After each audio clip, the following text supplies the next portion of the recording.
Sister Andrea Brunette is in a place to be. How you doing, Senate? I'm doing well. I'm doing well. So you have something to show us today? Yes, I went on to the product line and I bought 3 shirts and I just wanted to show you all what I got. Oh, let's see. Okay, so this is the first one. This is the Ah, the Onk shirt. the Ankh shirt. I got it in black and gold, but I think I'm gonna go and get a blue one too. All right. Okay, so that's the first one.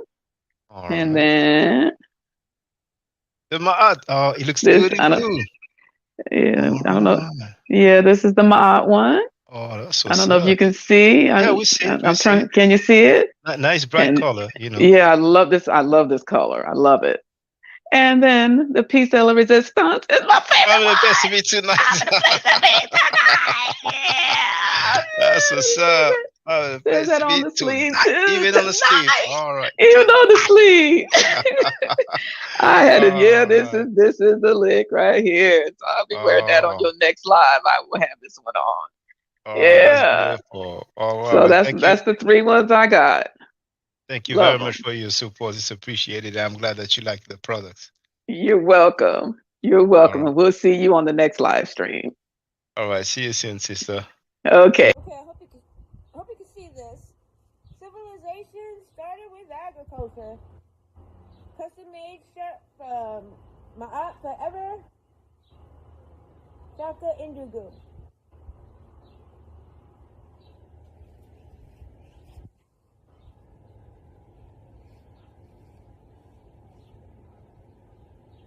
Civilization started with agriculture.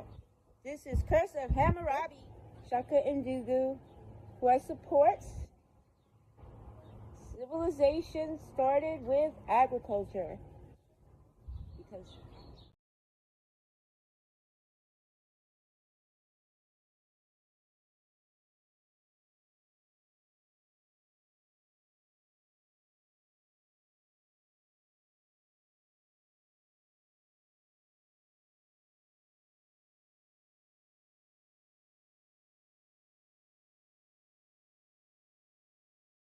All right. Hey, brother Donnie Williams. See, you got your Yeah, makeup. yeah. What's up, Shaka? I was gonna do just a. I know it's a serious topic, but I was gonna do a little No, no, I appreciate that, bro. I'm unboxing. glad. So I'm glad. Yeah, yeah. Live yeah. unboxing. Bro, you don't mind if I use this excerpt, like as a clip in my No, intro? no, Oh, it's all thank you. good. Thank you. And for Yeah, those who wonder, I'm gonna share the link. All right, that's lovely. yeah. I got the Heather Gray. Oh man, yeah, Oh, you got the I Kemet didn't. shirt as well. Okay. Yeah, I didn't know it had that on the back In the though. black. Yeah. Yeah, that's nice. That's what's up, That's man. lovely. Oh, thank you. I So appreciate that. yeah. So just letting you know, just coming through, showing some support real quick, man. I'm about to get back into this Netflix film. So um, just wanted to say peace, man, and thanks. Yeah. Hey, this is my unboxing video that I'm doing for the product I bought from my Forever's channel. I bought the coffee mug, and here it is. Sorry there's a glare from the screen, but lots of bold, crisp, beautiful colors, inside and out, high quality ceramic. I absolutely love it. So y'all go check out his website. It's got a lot of fun, fresh designs. And cheers to you, Shaka, and all of your endeavors. Peace. Our sister RP is in the place to be. What's up, sister? Et Sin E. How you doing? E.T. Senate E. I'm doing Nefer. Oh, great, great. Um, well, I got it today. I was thinking it was coming from France, but then I did the tracking and it was outside actually when I went to check, and here it is. Oh, that's what's up. It's just like my hat. That's what's up. Let me, Yeah, let me do the solo layout. There it is, brothers and sisters. That's yeah. what's up. I really like this. Yeah, so I have an after school program that I help facilitate. And I'm going to wear this because we're going to start talking about coding. So I'm going to Okay. use this as an introduction because this is a code. It's Mm. ancient code, but it's still a code. And then we're going to be able to, demonstrate. I'll be able to demonstrate to them the meanings inside each of the, glyphs and stuff. So, but yeah, I was looking online and I was like, this is actually like really good designs, So as soon as I get some more, extra money, I'm gonna get the matching hat and I want to get a Ma'at shirt. But I really like the Kemet one.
Mic check.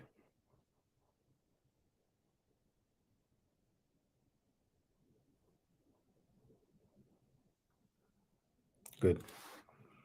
Hotep Senuhena Senuti Tiren Isha Kanuku Kemet. I hope you're doing well. The title of this live stream is Free Talk Questions and Answers. Feel free. Who's in the place to be? Andrew Bennett is in the place to be. VB is in the place to be. DI is in the place to be. And you have the link to get on the panel. My goodness. Oh man, the things you hear. Things you hear. I don't need to comment on everything that's happening. It is what it is, man. It is what it is. So, this is for you. Take advantage, ladies and gentlemen, brothers and sisters. If you have any questions, any comments, feel free. Now's the time, Oh, Texas Bomber. It's been a minute. I hope you're doing well, sister. If you hear from her, it's been a minute, But besides that, it's the same old thing. We'll have a countdown for the H. We'll have a countdown for the end of the rape, okay? It's about a month to go. 30 days or so.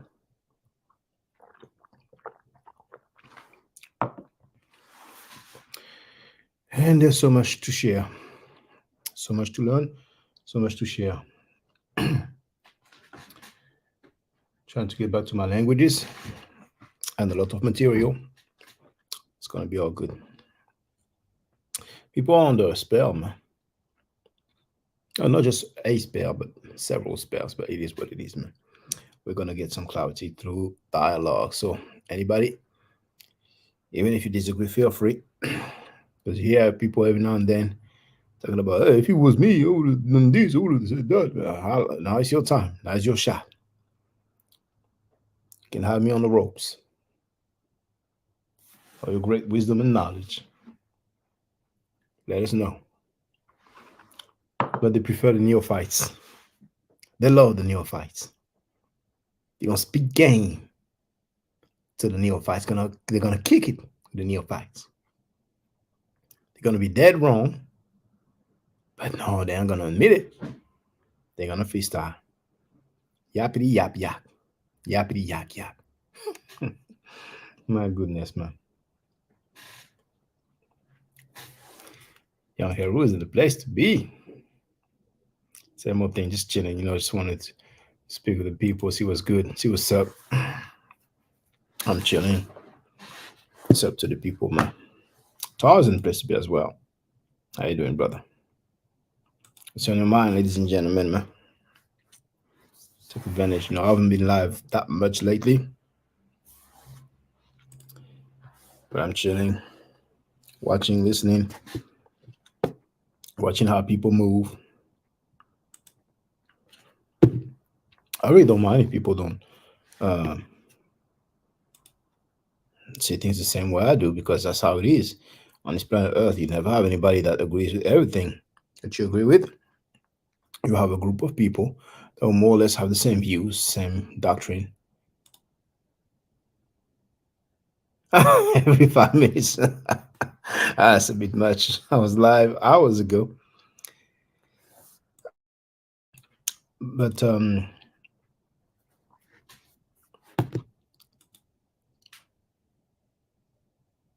it's good to be upfront, It's good to be upfront so there's no surprise, Sometimes people, there's some stuff you think it goes without saying, but you just find out. In a surprising manner, People, if I call for a boycott, I won't be the one to cross the line. It is what it is, man, But like I say, don't expect people to tell their intimate details, But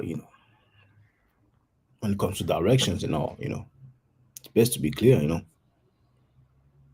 So yeah, I mean, there's so many people will be butt kissing the House of Conscious Mess. And I'm like, all right, I like it when it let it be known. There's a brother who was trying to deny it, and he had a very bad day because the sister, back at him. You know what I'm saying? Like, come on, man, you capping, Funny thing is that one of the sister who called him out for capping, we found out, what I'm saying? Well, it is what it is, man. It is what it is, man. It's an era of madness and chaos that's going to come to an end, And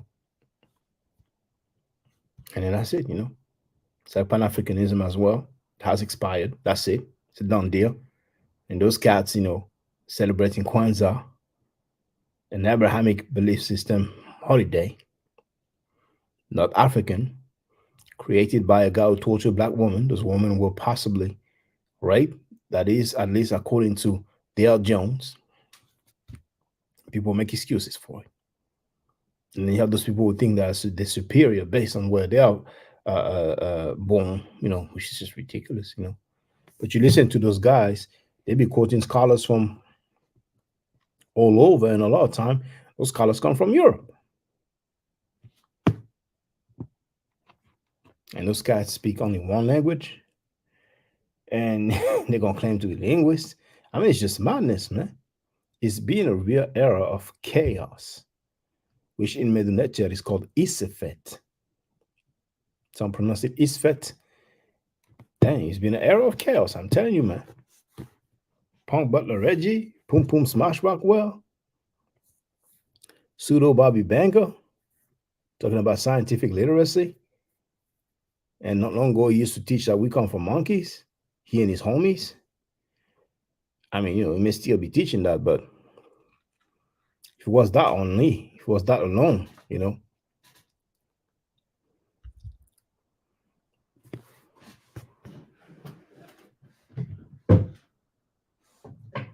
Maybe I thought he was no longer an atheist when he was dealing with the Amen Ra squad.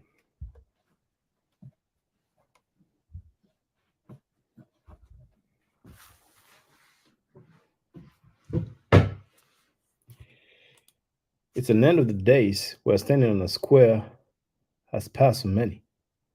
It's like the movie Matrix. Some people want to, yeah, that steak tastes nice. It tastes real, but I know it isn't. And it's like, I just want to be a movie star. Not too rich, just a movie star, son. The agent's like, yeah. And his mind is like, man, when I get the info I want, your butt is gone. Boycott is not actually a boycott now. Let's go, young Harry. I'm here chilling, man. I don't know if the Moors are going into Harlem, man. It takes a long time to get those morals. And when they kick their knowledge, oh man, my people, I'm gonna help you all get sharp, man. But what do you stand on? What's your foundation? I mean, you even have that dude, Pan Africanism Strikes Back, talking about benefits of slavery, man. I mean, this is a real era of chaos, man. People inviting rapists, child molesters, scammers. My goodness.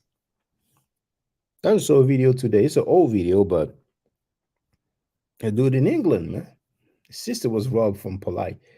He said like, $10,000 or something like that. Man. My goodness. It's coming to an end. Some people are just groupies, man. I've met so many male thoughts, man. So many. See, if the males are groupies, if the males are thoughts, what are the females going to be? It's Pan-African, some of the lowest, most disgusting B-made dudes I ever came across, man. A lot of them don't know Jack, don't have Jack popping off in their life. And many times they will prey on the younger ones and try to act like they're going to kick it and stuff. And some of them come from the continent, from the motherland. And just like we have some people in certain parts of the world who feel superior just because of where they are from, where they were born, where they live that. Yeah, some people come from the continent who think that just because they were born in the continent, that they know better and they have the solutions and all that, and they are just some straight up butt kisses, man. A lot of people are groupies, man. They are comfortable. They like the comfort zone. Okay, you have many people there. I'm going to go there. Look at Pum Pum Smash Rockwell, popping off the mouth. Check this out. This Pum Pum Punani.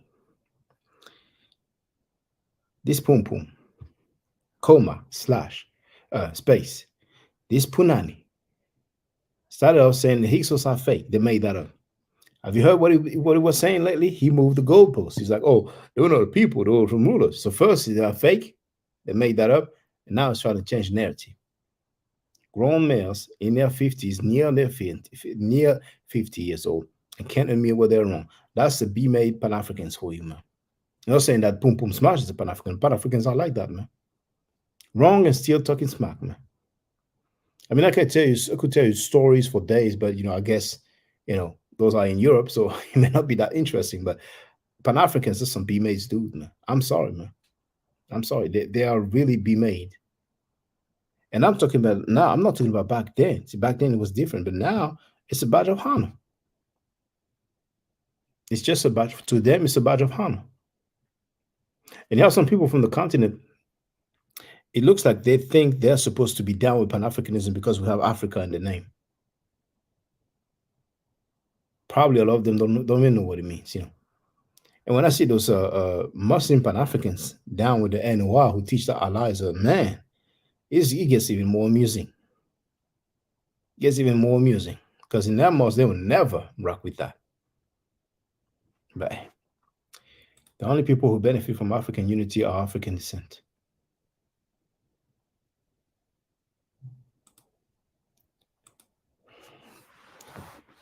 You have so many Pan-Africans, man, who never even work a day. I mean, they never had a full-time job, man. They've been making a living, just running them up, talking about plans and this and that. Hey, what, brother Afimi? What's up, brother? How you doing?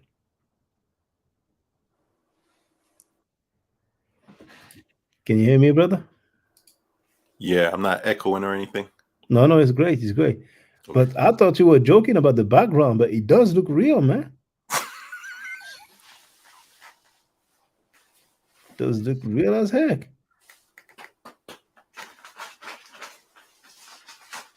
Oh, it's not a background. It's a okay. It's a sheet. Okay. It's a background, but it's a real background. It's a real background. Okay, I get it. Yeah. That's why it looks so real. I got it for my lady when she was doing the Zoom stuff. She's a teacher, and she was during COVID. She was doing some, online teaching. So I got her a bunch of backgrounds. That's what's up, man.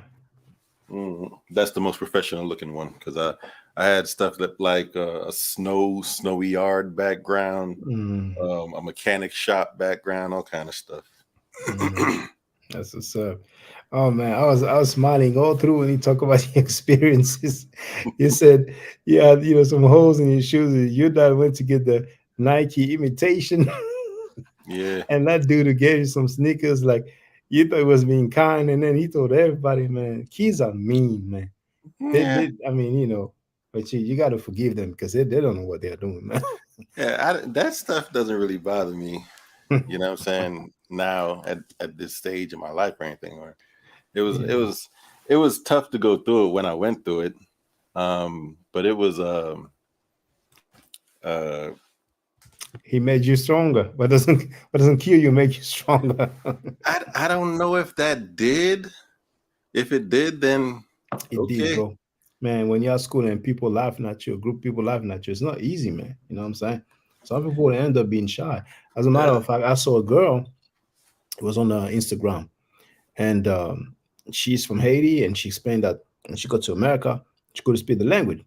When she tried, she was being, teased and all that, So she stayed quiet. But now she just graduated, several universities, made her some offers, but she really stressed how she was just scared to just open her mouth. You know what I'm saying? It can really affect people, and people deal with it differently. Some people be like, okay, it is what it is. But some people, they're really affected by stuff like that.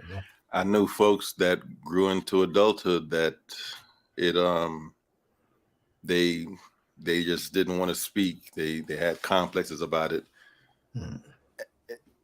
From what from what I was talking about yesterday, but even my father, right?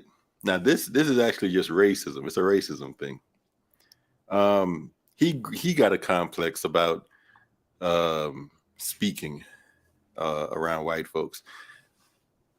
Like like he was turning down positions at his job for advancement because it involved speaking to people too much. And when he told me that one day, I was like, what are you talking about? I mean, you speak in English. You have a stronger accent than I do, but you speak in English. What are you talking about? People can't understand you. And he just kept on saying the same thing. So I said, okay, what people can't understand you? Because I'm like, so I asked him specifically, okay, do black people up here have a problem understanding you? No. Okay. Is it white people? Yes. I said, Pops, they're just messing with you. That's all. They have a thing about like they don't respect anybody else's accents and dialects if you're not except white. Europeans. Yeah, Europeans so good, man. It can be German, it can be Polish, Right. It especially French and Italian, that type of stuff is looked at as like romantic to them and stuff. Yeah, but if you're black and you have an accent that I guess they don't approve of, because all they're trying to do is get you to talk exactly like them. Yeah, they'll try to make it sound like you're not somehow speaking English or whatever, but all that they're saying is that you're not speaking English exactly like them. Yes, because they have all kind of ways that they speak. So if it's a white person from Boston, they want you to speak like a white person from Boston. If it's a white person from Minnesota, they want you to speak like a white person from Minnesota.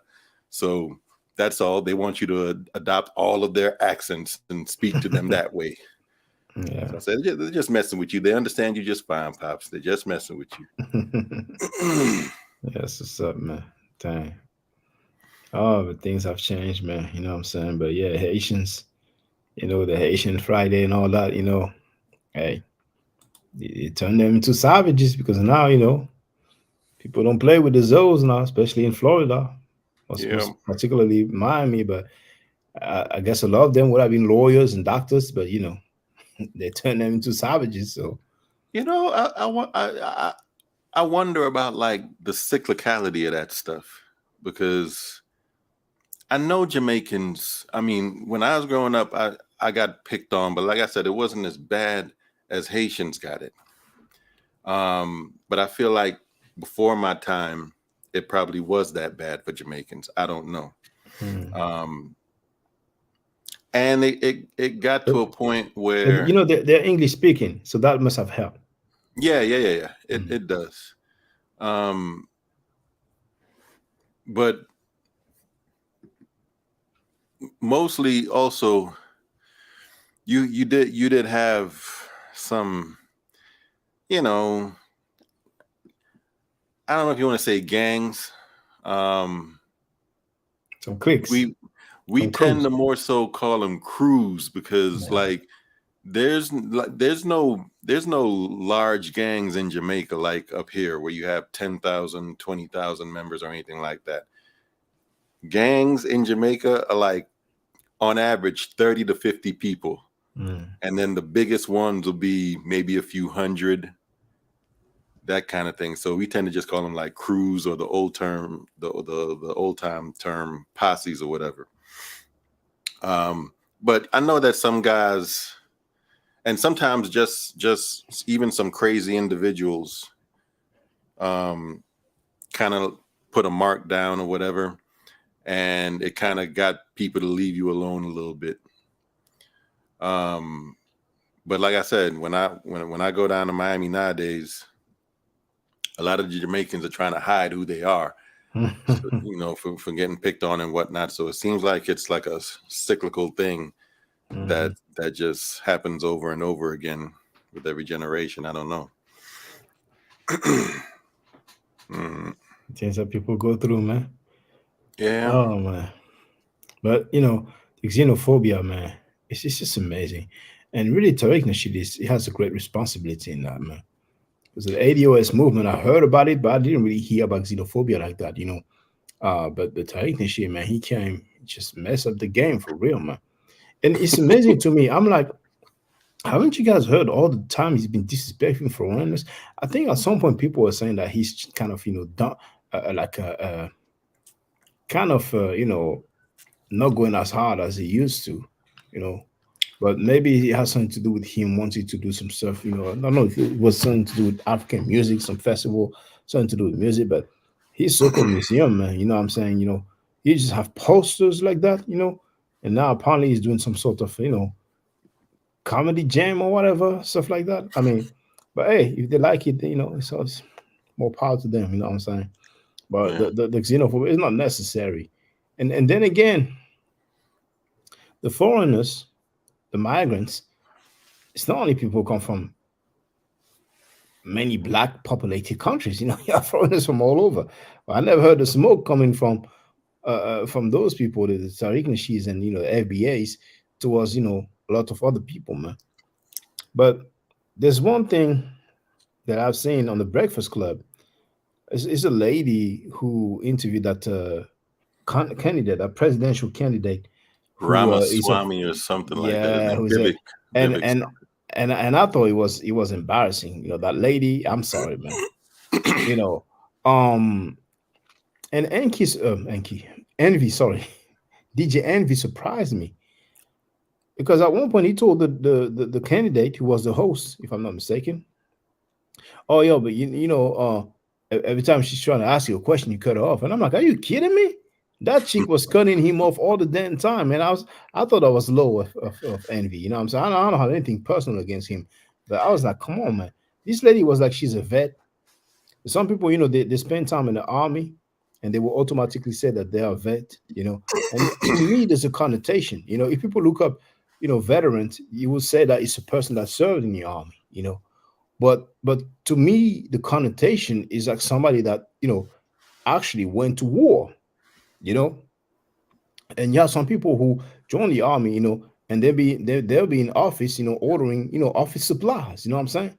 Mm-hmm. And at one point, she even told the dude, you know, did you ever do something like, you know, that wasn't for yourself, like maybe to get people to have a better lunch?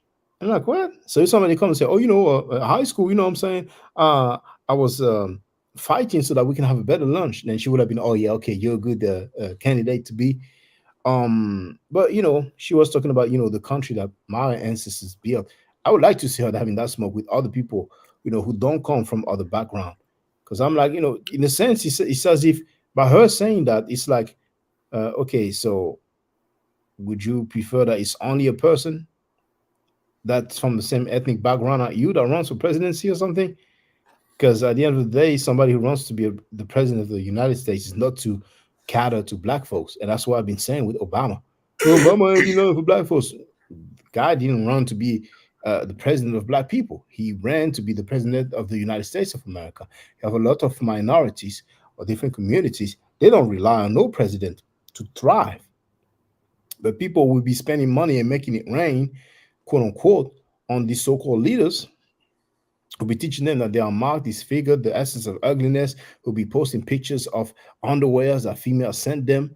You know what I'm saying? We can't get even one school after years, and then they want to cry about Obama. I'm like, hey. But yeah, that lady, you know, I forgot her name, but you know, I thought. But actually, I've seen many videos pop up of people who just, you know, criticizing her because, I mean, it was just weird. Man. You would think she has something personal against him, you know, you know.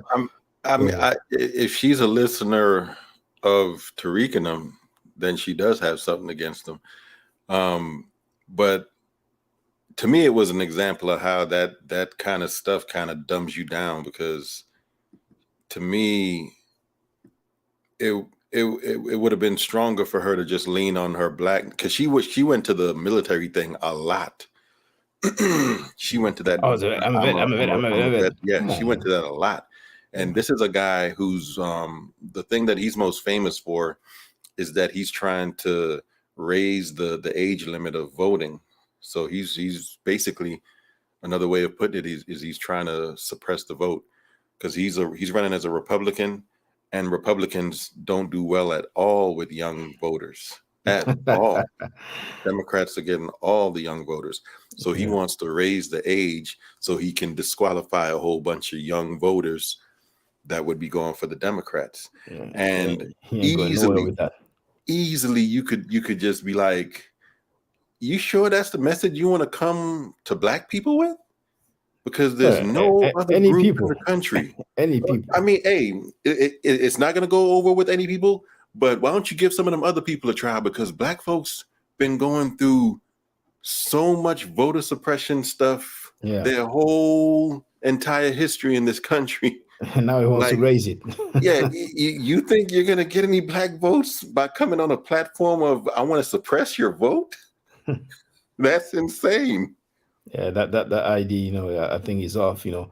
I mean, you know, the affirmative action ending, I'm like, hey, you know, but, you know, now I have to be careful what I say now, because you have Butler Reggie and, you know, Pum Pum Smash and all this xenophobic, they may want to use anything that I'm saying, but it is what it is. But I noticed that he is very keen towards Trump, because Trump had some other charges, and he did some live stream, you know, in front of what looked like a tribunal or some court, and you know, but hey, Trump. I mean, I cannot predict the future, but Trump is about done politically. That's it. It's a wrap. Plus, he was. Yeah, go ahead, bro. He's still the most popular Republican, though. Like right now in the runnings, he's the one that's the head. To me, it's more like celebrity type of stuff. You know what I'm saying? You know, but he was found guilty of sexual assault or sexual, some sort of sexual assault. It was a civil case, and then he ran his mouth, and apparently the lady is suing him again. The lady who just won that trial, but yeah, there's the documents that he kept. And then there's some other stuff about, you know, the 2020 campaign, you know, so we'll see. But, you know, unless they put him in prison, if that dude runs again, he's. Well, we'll see. We'll see. But what's for sure is that, you know, Joe Biden, weak candidate. He can't run again. Whoever's near him got to tell him no, man. What, he's going to be 82 years old or something for the next election? Something like that? To me, it's not even the age, because, you know, I'm surprised. I didn't know that Trump was in his 70s, man. You know, so I guess, you know, he's rich, so, you know, he may eat well. He is healthy for his age, in appearance at least. But Joe Biden, that's it, man. I don't know if he has Alzheimer or whatever he has. Oh yeah, he's definitely deteriorating. Oh yeah. And even before he got elected, all these videos of him, you know, being inappropriate with his hands and the children, you know. But Andrew, how you doing, sister? I'm doing well. How are you guys doing? Oh, just chilling, just politicking. Yeah. I was going to comment on the Trump thing. Those people don't care that he did all that. You know, the Christians in America, white Christians in particular, believe in that blanket forgiveness policy. They don't care whether the offense was done to them or not. They just feel it's their duty to say, we forgive him of all the things that he's done, because that's what Christians are supposed to do, you know. But it's not, like I said, forgiveness doesn't go to, you don't forgive something that didn't happen to you. He didn't do it to you. So how can you forgive something that wasn't done to you? But they think it's okay just to put this big old blanket, we forgive, and that's supposed to just cover all that stuff up. That's why he remains popular, because of those types of Christians that are out there that won't hold him accountable for his behavior, because we forgive him. So it's okay now. We forgive him, you know. So that's where all that comes from. That's why he's still popular, you know. But if you ask, when you ask, because I ask those questions. So you mean to tell me when he, you know, I would ask some of my white coworkers who were consider themselves Christian. So you say your brothers and sisters are the blacks and the Hispanics, and also, so how did you feel when he was going up that escalator saying that your Hispanic brothers and sisters were rapists and all that kind of? How did that bother you at all? And they just give you this blank stare, like, why are you?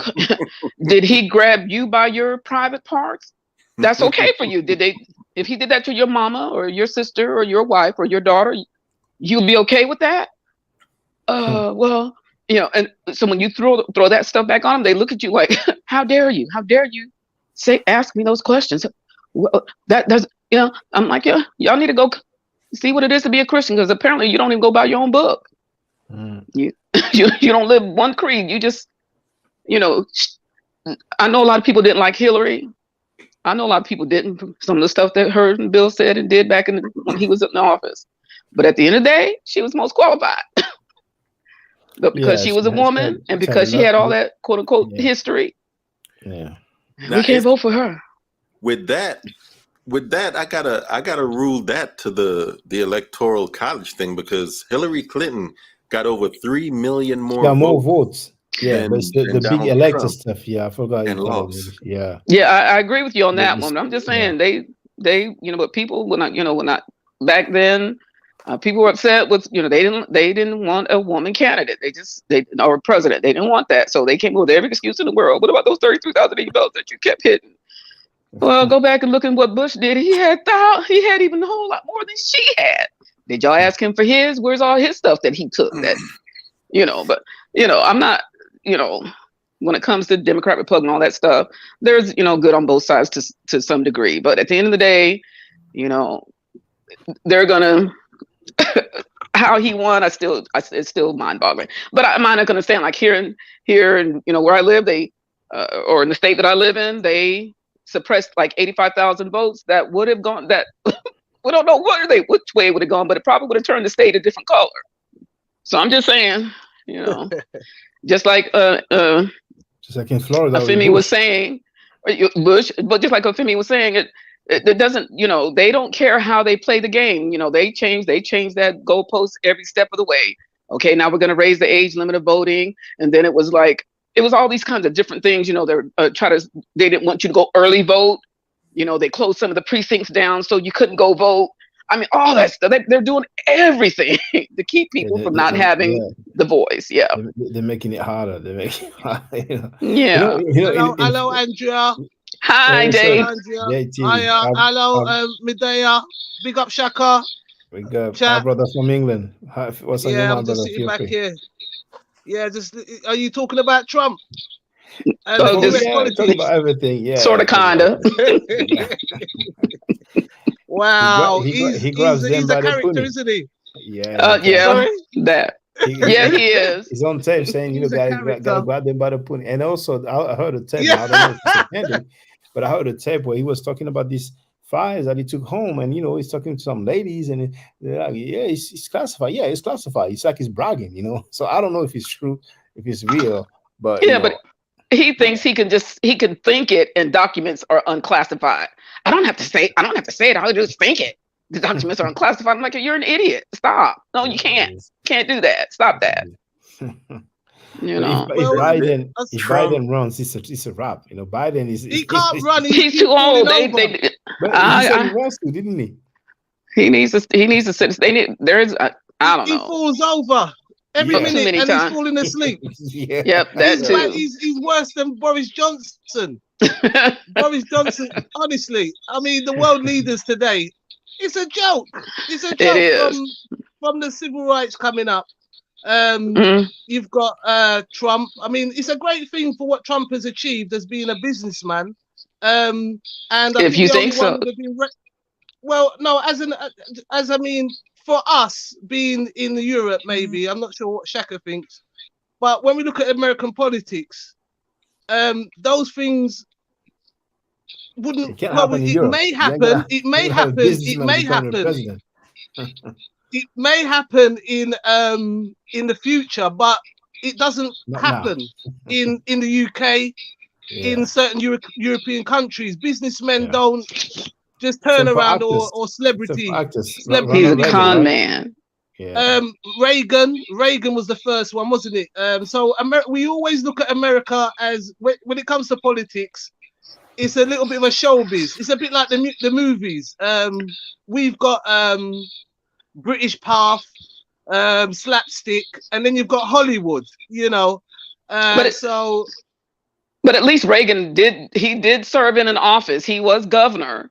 The last Right. that one didn't do anything. He wasn't in the military. He did nothing. So he But doesn't what qualify. about Arnold Schwarzenegger? He's another Yeah, one. but them He's a two. mayor. Yeah, again, he can't. I don't think he can run because And then he's not Kanye American. West.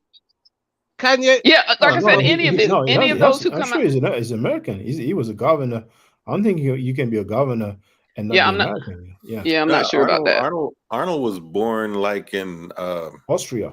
Austria. Yes. Yeah. But I'm just saying, any of these Arnold reality TV Schwarzenegger. stars and stuff don't qualify. At least Reagan did serve as governor. There is no way Arnold Schwarzenegger would have been a mayor anywhere in Austria. No way. It wouldn't happen. Right? Them things ain't gonna. Believe you me, America's politics is. I don't understand it because it's just an outsider looking in. It's not for me to say, but it's really perceived as like showbiz, and I think it comes to the American dream. America's fast paced. There's nothing like it. It's never been anything like America. It's been a massive experiment, and it's in full flow. And now we've got Trump, and then Biden. He's falling asleep, or he's falling up the steps, or falling down. So, I mean, as politics go, we just want the people to get fair representations and, rights and justice for everyone. And, that's all I would wish for every person. No corruption, but they're all up to it. I can bring it back to England. They're as corrupt as any other nation. They're the most corrupt government in the whole world. So, I mean, and plus their past with Atlantic slave trade, and which was the most horrific event in human history. There's never ever been anything as bad as that. That was absolutely atrocious how they treated people. So, yeah. I believe I'm a bit like Shaka. I'm saying there's no way Trump will win. But I was just doing the washing up, and my dad said he was listening to the news, and he's getting more voters now. Yeah, but they said that the last time he ran too, they didn't think he was going to win, and then by hook or crook, it happened, right? I mean, when he ran in 2016. That was a surprise, man. Yeah. But I'm just saying, people say that he has no way. Boom. Andrea, what is your view on him? How is it? I mean, because I came to America, and when I heard about Obama, I saw him once, when I was working in West End of London. I so happened to see Barack Obama. And I spoke to a gentleman in New York, I said, what do you think about Obama? Because I was pro-Obama. I was so excited about it. And he was just disrespecting Obama. I was so shocked. Yeah, well, I like, for the historical purposes of what they say it was, I was okay with that. I didn't vote for him because I wanted him to do stuff for black people and all that kind of stuff. I understood that he was running for president of the United States and all that kind of stuff. I got all that. But, yeah, but just black people are American. Black Americans are American. right. That's what I'm saying. I wasn't looking at it like just for, but some people like they thought that he's black, so he should have been doing things for just black Americans. I get that. I know, I'm not saying that we're not. I'm just saying that that's not, he didn't run on the premise of just doing things for black people, because that's how people viewed him. Now they got this black president, he's going to come in there and do all the stuff for black people. That's not what he got elected for. I mean, there's stuff that could have and should have been done, because they had 2 years where they were in control. There was stuff they could have and should have been done that they didn't do, that I think would have benefited black people more. But at the end of the day, it didn't happen. And that's the politics of the United States. They look at what they think is priority and what they think should be done first. And, the can just gets kicked down the road as it concerns our concerns, and then other people's concerns come in before ours. So and then when Trump came in, that was a whole, good grief. I mean, good grief. When he started, he didn't even put people in positions that should have been in positions of government. We got a whole lot of stuff, a lot of regulations cut and a lot of taxes lowered. And what gets me though, with all of that, is they complain about people who get welfare, quote unquote, who are at the bottom rung of the ladder. But when they do those $1 trillion tax cuts, they don't consider that government welfare. It's done by the government. The taxes are cut by the government, but they don't consider that welfare. It is government welfare at its worth, because it's trillions of dollars that they get benefited from and that we have to pay for as taxpayers. But the people who are on welfare, and some of them who shouldn't be on there, but at the end of the day, they're not making no more, hardly a dent compared to that $1 trillion tax cuts benefits that they got. It's just amazing. Well, it's amazing. I'm sorry to be controlling the conversation there, but the same thing in UK. The tax cuts benefits the rich. It makes the poorer poorer, but these tax breaks also is knocking out the middle class. Exactly. So when the mortgage rates go up, surprisingly, there's a lot of black people that are into properties. Quite a few African people do properties. So it's severe. In Europe, it's as corrupt as anywhere else, or as unfair as anywhere else, and I think the general population just accepts it, where other nations, you would have maybe a civil war or something like that, but the way they spin it though, they make it sound like it's a benefit for everybody, right? Yes, but I think if people take time and sit back and listen at what's being said, then they'll hear that they're asking us to pay for these $1 trillion tax cuts, right? But they don't want to consider that, again, they don't want to consider that being a government welfare recipient. They don't want to see it in those terms, because that's exactly what it is. We have to pay for all of that. They want to say they're conservative, but most of the time when one of the Republicans gets in office, we wind up in a huge deficit that, the next person coming in is you have to claw your way out of that, And so they want to spend money on the military. Like, how much more money do they need? But then they don't want to take care of the veterans when they suffer from post-traumatic, stress disorder or whatever happens because they had to go to war, especially this last one. So yeah, again, so V Bennett, I can link that up, because V Bennett's saying about the migrants, and we're getting a massive influx of migrants. America's getting a massive influx. Europe, Shaka must know that they've been sending people from France to England. or they're not that they're sending them, they're not stopping them. Basically, there's some. So there is also, again, the country that I'm in are going to war in these places, are destabilizing their countries. These people are looking, their lives are in, most of them are in problems and are looking for a better life. The funny thing is they pick and choose who they want to let in. Mm-hmm. 1 minute they were gonna send back the Windrush generation, which helped build up England, you know, after the Second World War. All their children they wanted to send back, and then they allowed Europeans just to come in, and you know, it's as if it's one rule for one rule for the other. Why is it that people have to get visas? Because the thing with the visa, to me, it is an unfair system. So the people that can get the visa, and I would have said 5 out of 10 are not legit people. You have decent people that want to come abroad and would do a good, you know, want to improve their life and probably wouldn't go into crime and stuff like that, or you know would be an asset, or you know, but I think the visa causes a lot of corruption. So you get a lot of I just don't understand how they're saying you've got to have a visa and then Europe can travel wherever they want.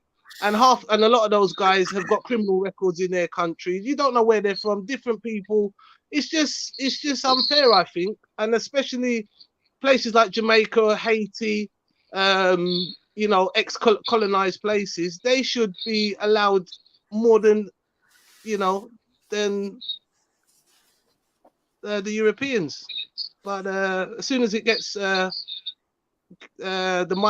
migrant thing, is we're treated differently, you know. Yeah. And it's disgusting. It's just a reminder that we haven't gone anywhere.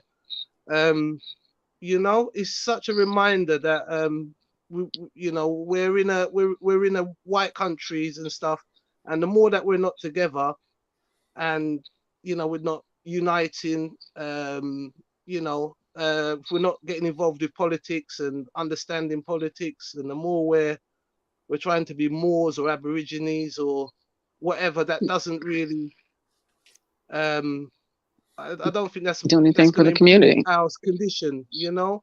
Right. You know, it's not really going to improve our condition. What's going to improve our condition is knowing about politics, voting for the people that's going to be in there, supporting our people when they're in, supporting people and not trying to bring them down. And I think the biggest one is uniting as a people. As Shaka was saying, you know, we can disagree. I mean, the Europeans don't, English don't like the French don't like the Germans don't like the Dutch don't like the Russians, the Slovakian don't like the Polish, you know, the Serbians don't like the Bosnians. So they're all at war, but when it comes to work, they're working together and they're all pulled together. So why can't we do the same? So I just think if we just need to get a massive education. I suppose it's not our fault.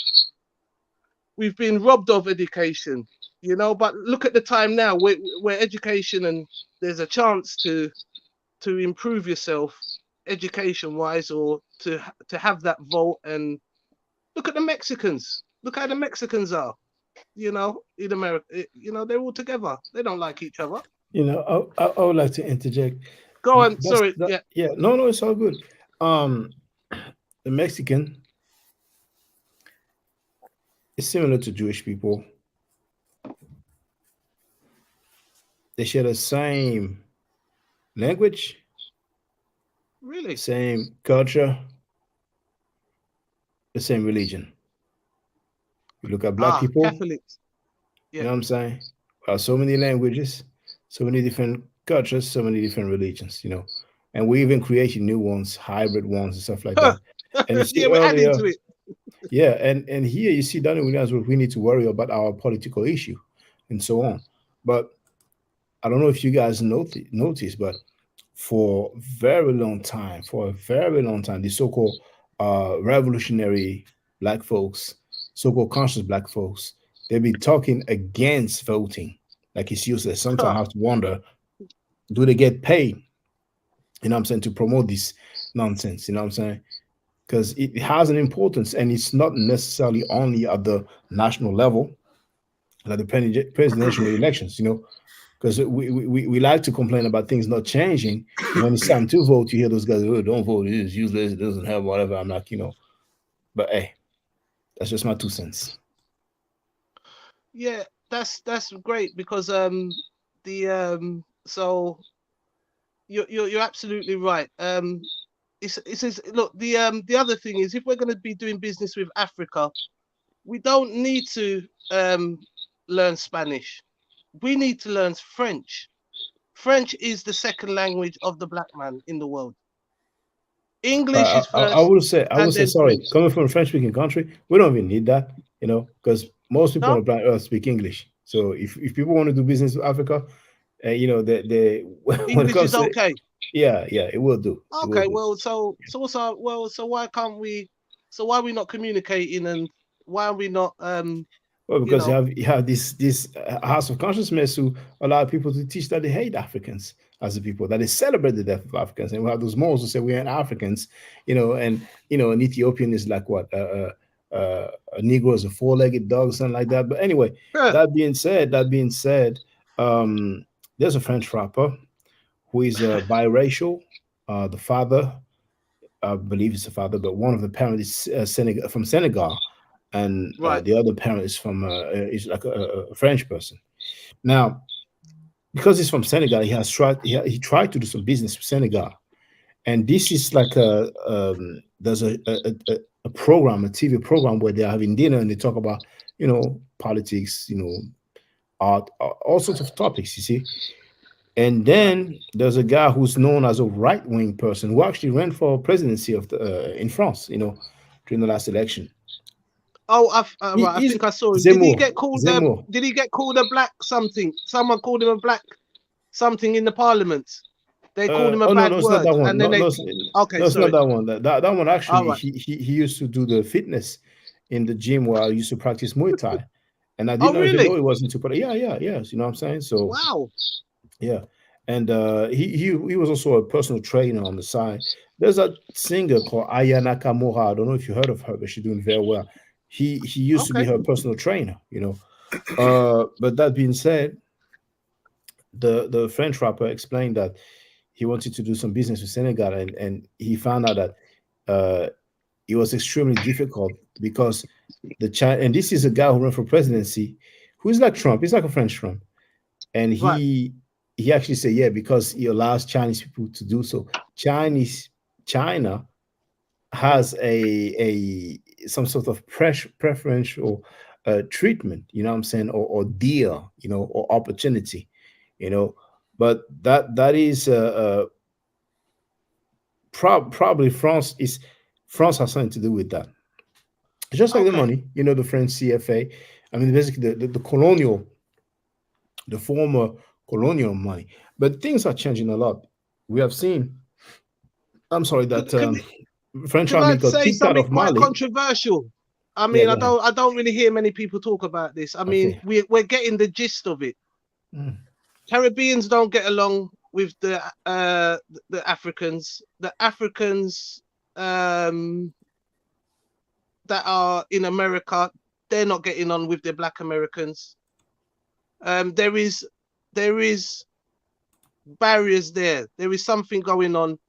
I have trouble. I mean, I have many Africans as friends. I grew up with Africans and stuff, but there is no unity there. Like, you know, it's a strange thing. There is like a hatred within ourselves.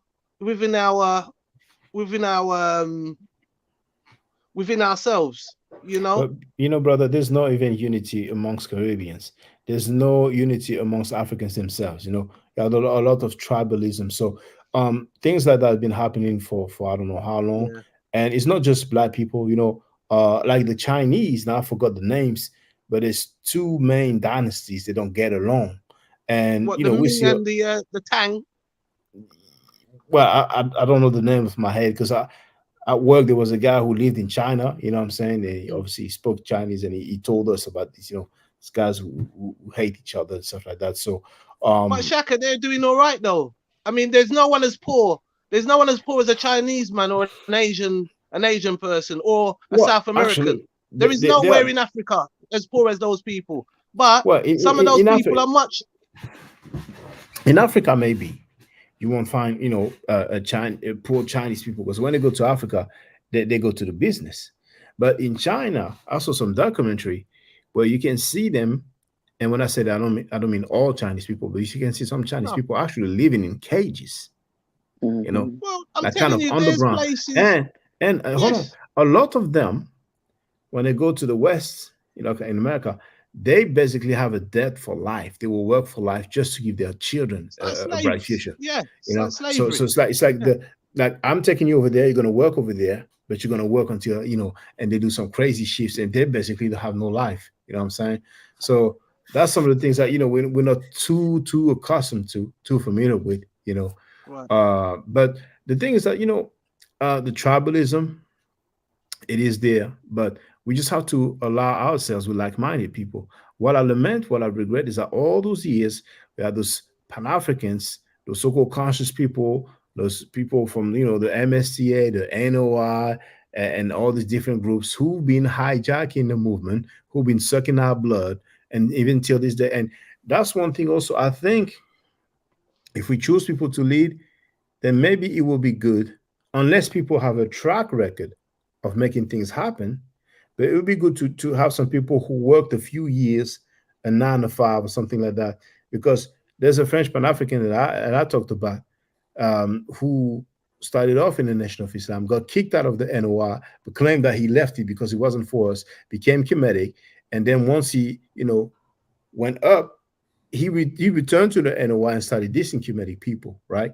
Now, that dude, he was working like part-time at a school when he started his movement. Now, his dad is a doctor, medical doctor, a Freemason at that. So that guy was working like part-time, you know, just a few hours, you know what I'm saying? But he never had a full-time job. All his damn life, he's been raving that Pan-African rhetoric. And it's just like Umar Johnson, who for the last few years, you know, not to my knowledge, I don't even, maybe he has secretly, but it doesn't look to me like he had any a full-time job. So you have those guys, different Pan-African movements, and those guys has just been living off, you know what I'm saying, doing that rhetoric. And what has been the advancement? You know, once again, we have Molefe Asante's organization, though he was kicked out recently, but we had a lady called Ama Mazama. She may not be too well known in the English-speaking world, even though she taught at Temple University. She has a PhD in linguistics. She has a Pan-African or so-called Kemetic organization that has given a trophy to a rapist. That dude who raped a handicapped woman, they gave a trophy to that organization, and they celebrate Kwanzaa. You know what I'm saying? But that's the sad reality. Did Those you guys, see Sanetta getting the award from some people from the UK? Did you see that video? And I thought to myself, I thought it was the other way. I thought it was the other way I around. thought to myself, I because you're getting, yeah, because you're getting UK people on, he wants to kind of throw a, you know, a kind of a diss at you to say, well, I can get it in English. They gave him an award, right? And he said he had it on his. I've never seen these people. They just look fake. They look like fake. They had their own award ceremony. There wasn't even a proper body. I've never heard of these people. You know, it's like me setting up an awarding body. People better not tell me their names, man, because you know I'm gonna have them, you know, recanting. Like basically, they're gonna say I didn't know. They're gonna say, oh, we didn't know he was done with all these rapists and child molesters. Well, but, they were well happy. He showed the video of them, and he was, you know, he's got. I mean, I saw a video. I saw, but I thought it was him who gave them an award. No, they gave it to him. Yeah, but I saw only a few seconds because he was talking about something else. It's some video that was given, you know. Yeah, I was like, I've never seen these people before. And his Pan-Africanism, it's a bit suspect, you know. If I see anybody with like the Pan-African, they always a bit fake, you know. They're a bit, you know. Most of them I'm are, sorry to say, to me, that's how I feel. Most of them are fake today. I mean, they're it's just a faking it. badge of You know, honor, and they have no direction. It's a melting pot of everything. And I've been vocal about this, and I will continue to be vocal about this. But what's funny is that Pan-Africanism strike back dude, Brandon, out of LA, who recently talked about the benefits of slavery. Where are the Pan-Africans? Why isn't that the Pan-Africans don't say anything? I mean, even in France, those damn punk Pan-Africans, that lady who used to be a Pan-African burned the Pan-African flag. Then said, Jack, they're real be-made. They're doing friendship foolishness. Like, as long as you're one of them, you're Pan-African, they're going to defend you, even if you're raped. Because once again, that guy who was given a trophy by Molefe Asante's former organization, he's a leader of a Pan-African organization. And people came up with a gang of excuses. And just the things that what we're seeing, all these Hebrew Israelites and all these rape cases and all that, and all these excuses for rape. yeah. That guy, when it was revealed that he went to prison for raping a handicapped woman, you wouldn't believe on Facebook all the messages of support that he had. People talking about, we were mistakes, I'm saying, Malcolm X, I'm saying, he did bad stuff, And the reality is not just the Black community, but you have a lot of people who have raped or witnessed rape and then did Jack and then said Jack, and they're trying to normalize it, like it's part of the game. And it's just horrible, man. A lot of cats, it's what I'm saying? And we have that other Hebrew brother, and I told him that, he should take that back. He was talking about non-violent rape. Was that the GMS guys? No, he's not part of a camp. The funny thing is that those Hebrew Israelites, they're never part of any camp. They never, when they come and have dialogue with me, they never belong to any camp. But they defend nearly all Hebrew Israelites. If they will criticize some Hebrew Israelites or some camps, they're still down with the Bible, Deuteronomy chapter 22, verse 28, which clearly says that rape is permissible. And if the guy rapes a virgin and he's not caught, he can just go and rape all day. It's only if he is caught that he has to pay 50 shekels to the father. And people make excuses for that. You know what I'm saying? But besides that, we have those real life case of people who were found guilty of rape. And usually they rape, children, usually it's the daughters of their wives or, partner, girlfriends. And people act like it's so good, like it's normal. Like Sanetta and all these HOK people. All those guys who get on the platform, I call them out. They know the deal. Jabari Osase knows that. He has no problem with that. And that's disgusting. I would prefer if he was a Hebrew Israelite or Christian or Muslim, but not Kemetic. Because that makes Kemetic people look bad, man. Knowing that he spoke unpolite. Yeah, go ahead, brother. Yeah, he's a chief. He's a chief of a village as well. Yeah, but man, all them thing there, and he support. No one. It's honestly, it doesn't take much. And someone got to say something. It's wrong. You can't be a high priest. Somebody got to do it. You can't be a high priest. Sorry, Andrea. Go ahead. No. After you, please. No, I was gonna jump back to something that you and Femi first came on the air, and you were talking about your dialect and how people were, would have problems with your dialect, right? Okay, so I grew up where we learned to speak English properly, as they call it. And so even the Black kids we went to school with, you think you're better than we are because you can speak proper English. So it doesn't, some of it didn't matter whether you were from a different country. It's just, you just didn't speak the way we didn't have the Ebonics down correctly. Right. So as if that was something that we needed to do, because that's not, we just weren't around, we weren't raised around a lot of Black people. So we learned, we spoke the way we spoke, but they accused us of all kinds of stuff. You think you're better. They thought because of where we lived made us think we were better. All kinds of stuff. We had all kinds of stuff that came at us just because we didn't speak Ebonics. So I'm just saying it didn't matter whether it doesn't matter whether you're out of the country or in the country. If your dialect is just different from what would be considered the norm in a particular area, then something was wrong with the way you were talking. Because you talk like you're white is what we were told.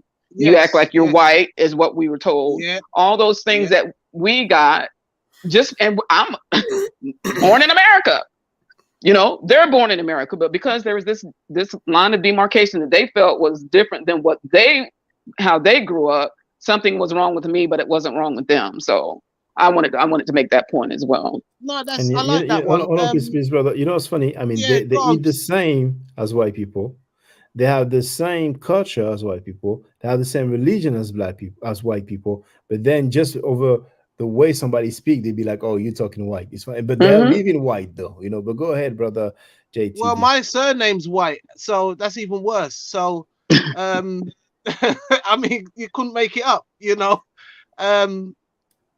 I lived in Jamaica. That's a history. Yeah, we know the deal. I lived in Jamaica, and I can't. You cannot speak in a certain way to certain people at certain levels, and it's just a fact. That's it. You just got to speak how, you know, get with it, you know, and the way that they're speaking is not going anywhere. So they're probably not going to go anywhere. But it's just so hard. You get fought down just by how you speak. It's not your choice. It's not our choice. It's ridiculous because we're still wearing the white man's clothes. We're praising the white man's religion. We're living in the white man's cities. You know, we're going to the white man's job.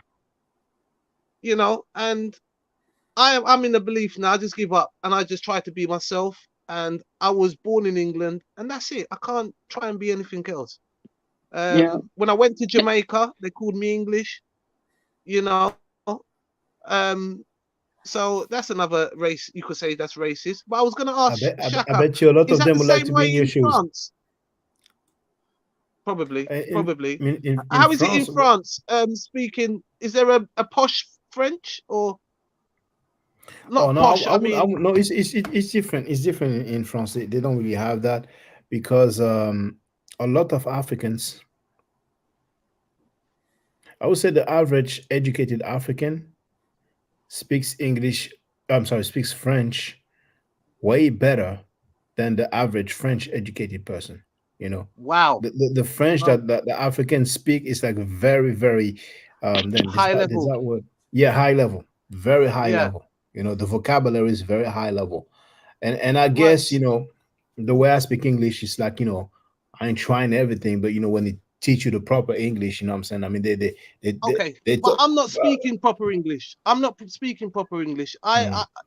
Some people would say that I have a Cockney accent, which is an East London accent. That's an accent that's different. The accent is different than the actual vocabulary. Yeah. You know what I'm saying? Right. Yeah. So, the choice of my words might be so I can deal with someone like that, but just by the tone of your voice in England, you can be looked down on. So say if you're from Liverpool or if you're from Scotland or Wales. No, we don't have that in France. Right. So different areas. Yeah. You know, even say within London, you have a sort of a Cockney accent, which is a very would be looked at as a low level, like how maybe would have said like how ghetto. If we were black people, say how ghetto people talk. They would say that the white people would say. Is it that Jason Statham accent? Is it Cockney accent? Okay. Exactly. But when he speaks it, nobody says it's ghetto. Michael Caine. Who else? I mean, it's the Cockney accent is very popular, but it's basically it comes out of the slum areas of London, the poor white areas. That's so funny because you see on the screen where somebody Donnie Williams said he sounds proper to me. He said he speaks the way that people speak from the slums over there. But over here, we can't tell the difference. It all sounds I wouldn't say English. I wouldn't say I'm there. No, there's slummier than me. Believe you me. There's proper Cockneys. White people, they're Cockneys, and it's totally different. You have people from Liverpool that have a Scouse accent. You have Manchester. You've got Birmingham, Bristol. Oh my, it's so. I heard one time some of what they call Cockney from white people, and I couldn't understand a word they were saying. But it's the same thing here in America, right? You live down south, they have that country twang. You go up north, they have that post nasal sound. You go to LA, they got some, Valley Girl. It depends on. It's the same thing here in America because people are from different countries, but yeah. So the dialect is hard. You go to Louisiana. It's some of the stuff that you hear. It sounds kind of cray, right? When you like the movie The Water Boy, when you listen to how they were talking, it's like, what the hell did they just say? So I mean, that happens right here in America. You don't have to go to another country to experience a different type of dialect. So I'm just saying, it's just amazing that we have to separate ourselves based upon these different things, as if we had something to do with that. If you were, if your parents lived in the South, then you sound like somebody from the South. If you lived up in New York, you sound like somebody from here. You live in Baltimore, even they have a different tone. When I hear Ching Ching come on, he has a whole nother. Yeah, he's got a whole nother. Great accent. And I love it. It's I love it. Oh, and so I could that's listen what I'm to saying. it for hours. And then when you guys come on, you bring a whole nother flair to how we are able to be around the world and have all these different accents, and we still can communicate. We can still understand one another. Some may be a little more difficult than others, but you can still understand what we're saying. And I just, we just need to put all this stuff is nitpicky stuff. It's nitpicky, right? To try to say, well, you guys overseas don't qualify because you're from France or you're from England and you don't understand. No. It's ridiculous. We need to stop all this nonsense. I can see where they're coming from, Andrea, because we don't really understand. We're not living there, It's just a bit like someone going to speak to me about England. I live here, so I would know. And some people do that, but we have to come to you to get that information, though. That's what I'm saying. We can't just discard and say, we don't come that way. We just because because we don't want to understand, right? Yeah. They want to call, like they automatically want to say, well, Shaka doesn't qualify because he's from France. What do you mean he doesn't qualify? This stuff happens. What he's standing on happens everywhere. Okay, so if you're talking about child molestation and that happens all around the globe. It's not specific to America. So for people to make those kind of stupid comments like that, just because he's from another country is irrelevant. That's what I'm talking about. We need to be able to come together on and understand that this is a serious subject. I'm waiting for my nickname. I'm waiting for my name to come up. I don't know what they're gonna call me, Mr. B. Maybe Mr. B. No. Don't volunteer, right? Who they gonna call me? Normal Wisdom. They will give you a nickname. Austin Powers. What they gonna call me, man? They're gonna call you Idris Elba. But we don't need all that. We don't need all that. We just Black James Bond. Yes, honestly. Oh man, could you imagine? But the rapists in the Shaka, they don't get no nickname. They get all the respect in the world. How you doing, brother? Hey, you come to teach today? But Shaka gets it. I mean, I don't know what it is. The French. They get it, didn't they? Everybody. That's how you know they're hurt, brother. That's how you know they're hurt, man. Because once again, it was ridiculous. And it's that punk Bobby Banger who came up with that first. You know what I'm saying? You're joking. Yeah. I call him 50-50 when he's talking. No, I mean he's just like someone that's kind of on the fence. He doesn't even seem like he believe. I can't believe he was in the army. He just is a bit. Everything he says, he's half and half. He's just talking. He's not quite. He says he just loves to talk, man. He's like, where's Bobby? Ask him about astrophysics. You see, he's gonna run his mouth. Blah blah blah blah blah blah. But there was a white guy. There was a white guy, right, from Florida, and he absolutely annihilated Bobby Banger, right, and. Bobby Banger said to him, he just started to sound like a woman, telling the man about his hair. He cursed the man about the man's long hair.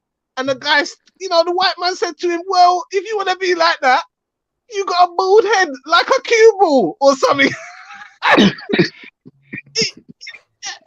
I'm like, Bobby, I can't even defend you. I have to be on the white man's side because you're just acting like a prat, and I heard he cussed that sister over there like that. I don't want to say her name, but I heard he cussed her like crazy. Yeah.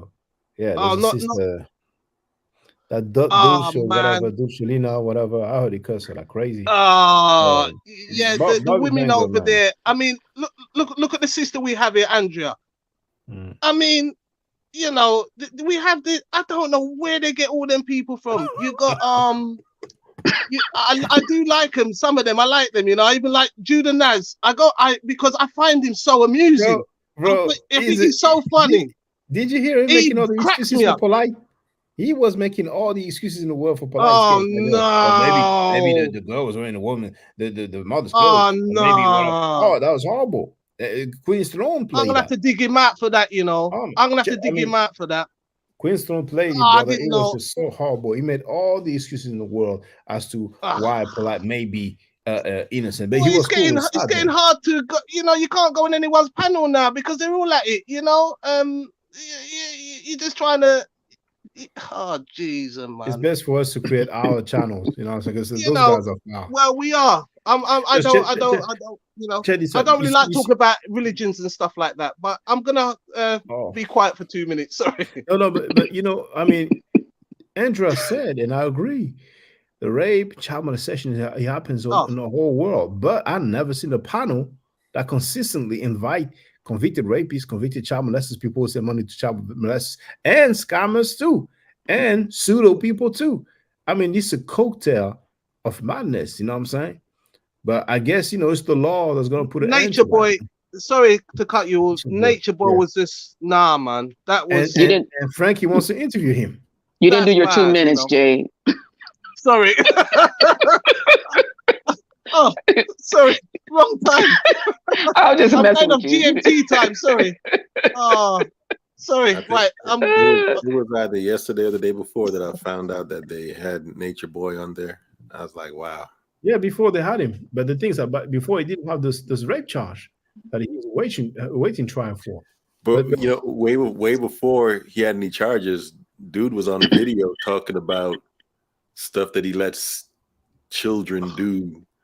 You know, but I don't know.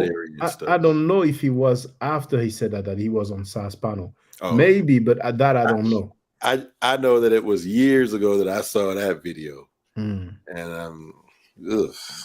Oh, that dude is off, man. He's just off, man, for real. Yeah, well, you know, because like I said, for me, I've learned about all this just this year because all this was like you have to go back and look at some of the stuff just to catch up. It's just some of it's hilarious because I'm like, I don't understand how grown people can just carry on this way when it comes to something that's a serious subject. We're not this is not like, you know, talking about politics or religion or something like that. That's a good discussion to have.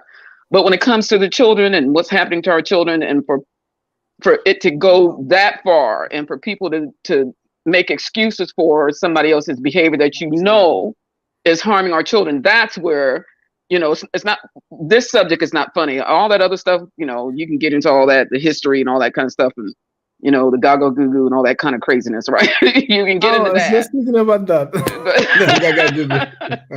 I remember. But this other stuff is not funny. This stuff is serious, and that's why when I come on here, I want to respect Shaka's panel. Same thing with B. Bennett. Whenever I go out there, it's because of what there's what they call it. What do you call it? Standing on your how do they say standing on your square? Yeah. See, I catch up with all that. I'm not. Anyway, so you guys are standing on this square of protecting our children. And that's why I don't come out here and act all crazy, because it's serious when it comes to our children. I might, if there's some other topic that's funny or whatever, I might kind of get into it a little bit like that, but not this one, not this square, maybe another square. Well, Andrea, I can't. I've got sisters, I've got nieces, and I've got nephews. I mean, I've got a son and myself. I've got a mother. I mean, even yourself, Andrea. You're like my sister. As I said, I don't know you that well, but you're still like my sister. I wouldn't nothing to happen to you.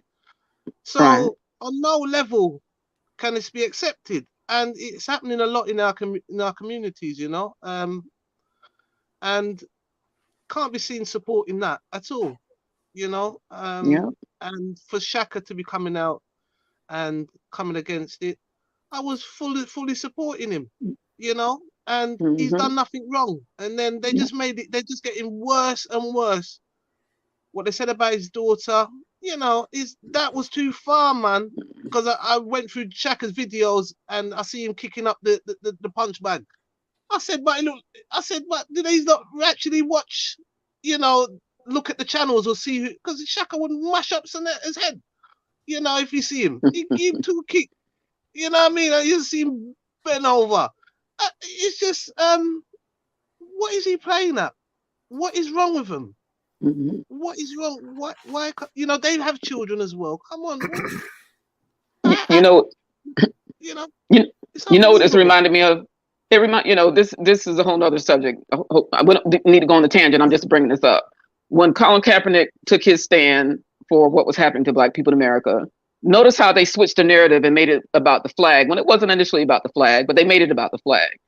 I got into this serious confrontation with this white dude at the mechanic shop, running his mouth, you know, just changing. I'm like, look, you're not going to say that. You're not going to talk to me about changing this narrative about the flag when my father, my husband, and 4 of my brothers, and that's just my immediate family, were in the military and did stuff for this country. I don't want to hear your stupid ass excuse about you want to sit here and say, well, my so-and-so died for this. My daddy fought for this country too. Shut your damn mouth. And you're not going to change the narrative because you want to make it sound good in your ears that this was about the flag. And you know damn well it wasn't about no flag. So every time I hear somebody come up and bring some stuff up like that, I immediately correct them because you're not going to get away with I fought for this country. Well, I can give you a whole list of my kinfolk that have done that. I don't want to hear that, right? So I try to squash that, you know, because they still bring it up. They still, you know, well, my husband standing right here. He was in the military too, served this country just like you did. So shut your damn mouth. I don't want to hear it. That's no excuse for you to say it's okay to change the narrative because you think it sounds good to you. You're not going to do that in front of me. So just don't do that. So all that kind of stuff that, you know, we have to deal with when it comes to people understanding who we are and what we do and all that kind of stuff. So when we come at each other over this other stuff that is so important, that we some people don't want to take this particular subject seriously. It just that bothers me, and it will always do that. You know, we need to stop and behave. Yeah, I have a friend that was working. He had left the job because of racism. I mean, you know, the racism in England is not a joke. So you're at work, and you know, I mean, I worked for within 20 years in the security industry, and I became a supervisor. And you know, I should well have been a manager of certain regions, and you know, but there's a glass ceiling that we encounter. It is really tough out here. But one of my close friends, I won't mention his name. He was working somewhere, and it was at around the time when Kanye West was around and was, you know, in the media. So he was telling me about his manager at work was saying things about Kanye West. Now, my friend was defending Kanye West, and I was trying to tell him to not say anything at all. Do not have these conversations with the man. You know, keep it to yourself. Don't talk about these things. You have to go to work. You just go and work. You don't get into these talk, you know, about certain things because it's not going to end good. And so, I mean, I had a view of Kanye West. I didn't really too like what he was doing, and then a couple of people checked me, and you know, I turned around and I said, you know what, I like him, you know, but you know, you have to be kind of careful talking to these people because they, you know, they just have a bad, you know, we're in their kind of world. You know, they do a lot of run tell that. Oh man, they're just trying to wind you up, you see. And I was trying to tell him, don't say nothing. He only ended up having an argument with the man. He only lasted 2 weeks after that. The man get rid of him. You know. You see, like, there's a lot of horrible stuff going on out here. When a black person says something crazy, they like to ask you about that. Like we're gonna go to a white person because some white person in the media says something crazy. Hey, what do you think about that? We don't do that. You know what I'm saying? No, they're asking you. Oh, so what do you think about Kanye West? Yeah. Do you agree with him? Yeah. And they're looking, and then as soon as you say, "Yeah, I do," you're only saying that because he's black. That is it. Next thing you know, when you're going in the tea room, no one wants to sit near you. You know. I'm okay with that. The tea room gets quiet. People going moving over. Kind of giving you this cold shoulder. It didn't matter to. Yeah, it didn't matter to me that I didn't care what position anybody had. This last job I had, I was there for 18 and a half years. I didn't care what position. I don't care what position you have. It doesn't give you a right to talk to anybody like you're crazy. It doesn't give you a right to disrespect anybody from the CEO on down. And when I quit my job, but before then I had quit my job because I was supposed to get a particular type of pay raise.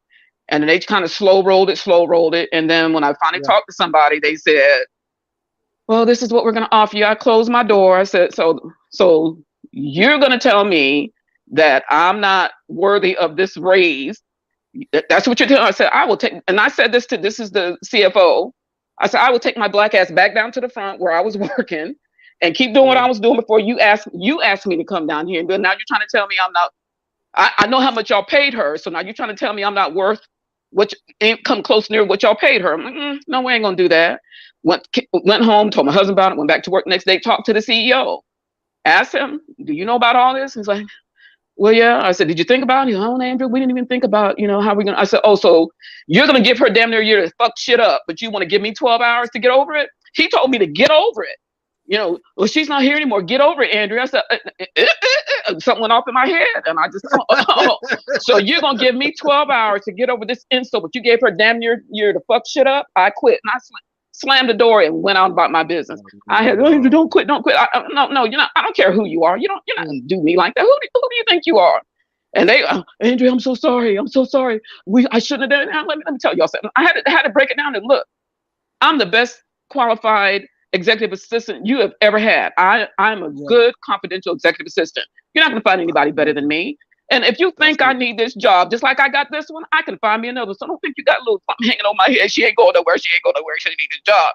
No, don't do that. Yes. I speak. Absolutely. I don't care who you are. I don't care who you are. You ain't going to talk to me like you crazy. You ain't going to treat me like you some.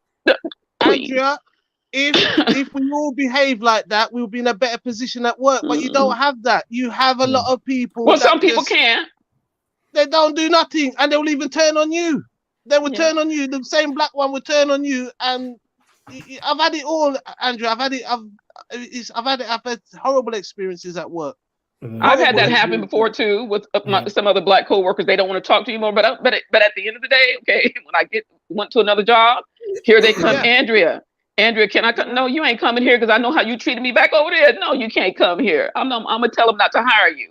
That's how you get back at those people. Right? No, I had people come to me, Andrea, can I come over here? No, you can't come here. No, you can't come here. No, you can't come here. I wish there was more people like you, Andrea. If there was more people like you, it'd be better for us. When I was standing up for black people over here, because sometimes I'd be the only black person on the job, and I'm like, where the black people at? Where the black people at? Where the black people at? I would ask those questions. Where they at? Oh, we don't know where I'm not. No, you're not going where they are. You're not going to the black colleges and universities to go find them. You need to go where you'll find them. I said, if you're afraid to go because you don't want to be around a lot of black people, I will go on your behalf. And so I would ask them once they brought the black people on and stuff would happen, especially with me, because I wasn't gonna take no. I don't. Anyway, I've told a couple people to kiss my black ass a couple times on a couple of jobs and stuff like that because I don't have time for that, right? And then they write you up, and all of a sudden the black folks would scatter. Oh, we got to stay away from Andrea because she told somebody to kiss her black ass, and we can't do that. And so they would stand off to the side and just wait till the stuff died down, and then they might come back and talk to you, might not. I don't care. I didn't care. I'm like, no, you're not going to talk to me. No, we're not going to do that. And you're not going to stop. You're not going to treat our black people this way. You're not. Our black people. They would see two of us together and they would say like, is this like we were going to lunch? Is this a black people thing? I said, no, it's not like a KKK thing when your white folks go to lunch. Don't get away from me. What are you talking about? Maybe like, what are you locked up to? Yeah, what are you up to? Is this a conspiracy? My mum went up the road today. She went up the road at me and my dad and my mum. You know, my mum come back. She said, "You never guess what happened." I said, "What happened, mum?" She said, "Well, white man kicked me in the back of my leg." I said, "What?" She said he was in a wheelchair. and my mum was saying I was gonna knock him out. And I was laughing. And my mum was saying to my dad, "I'm not the same person, am I? Because believe you me, my mum, you know, proper independent. Yeah, she's not gonna have it, you know. She's gonna, boy, there's gonna, lucky the guy, you know, luckily I wasn't there. But yeah, he just kicked her in the back of her leg. He was a drunk. It's just getting crazy out here, you know. She's not hurt or anything, but it's the way my mum was saying, you know, if it was, she was gonna knock him out, you know. Yeah. I was laughing. Wheelchair wouldn't have meant nothing to me. Hello.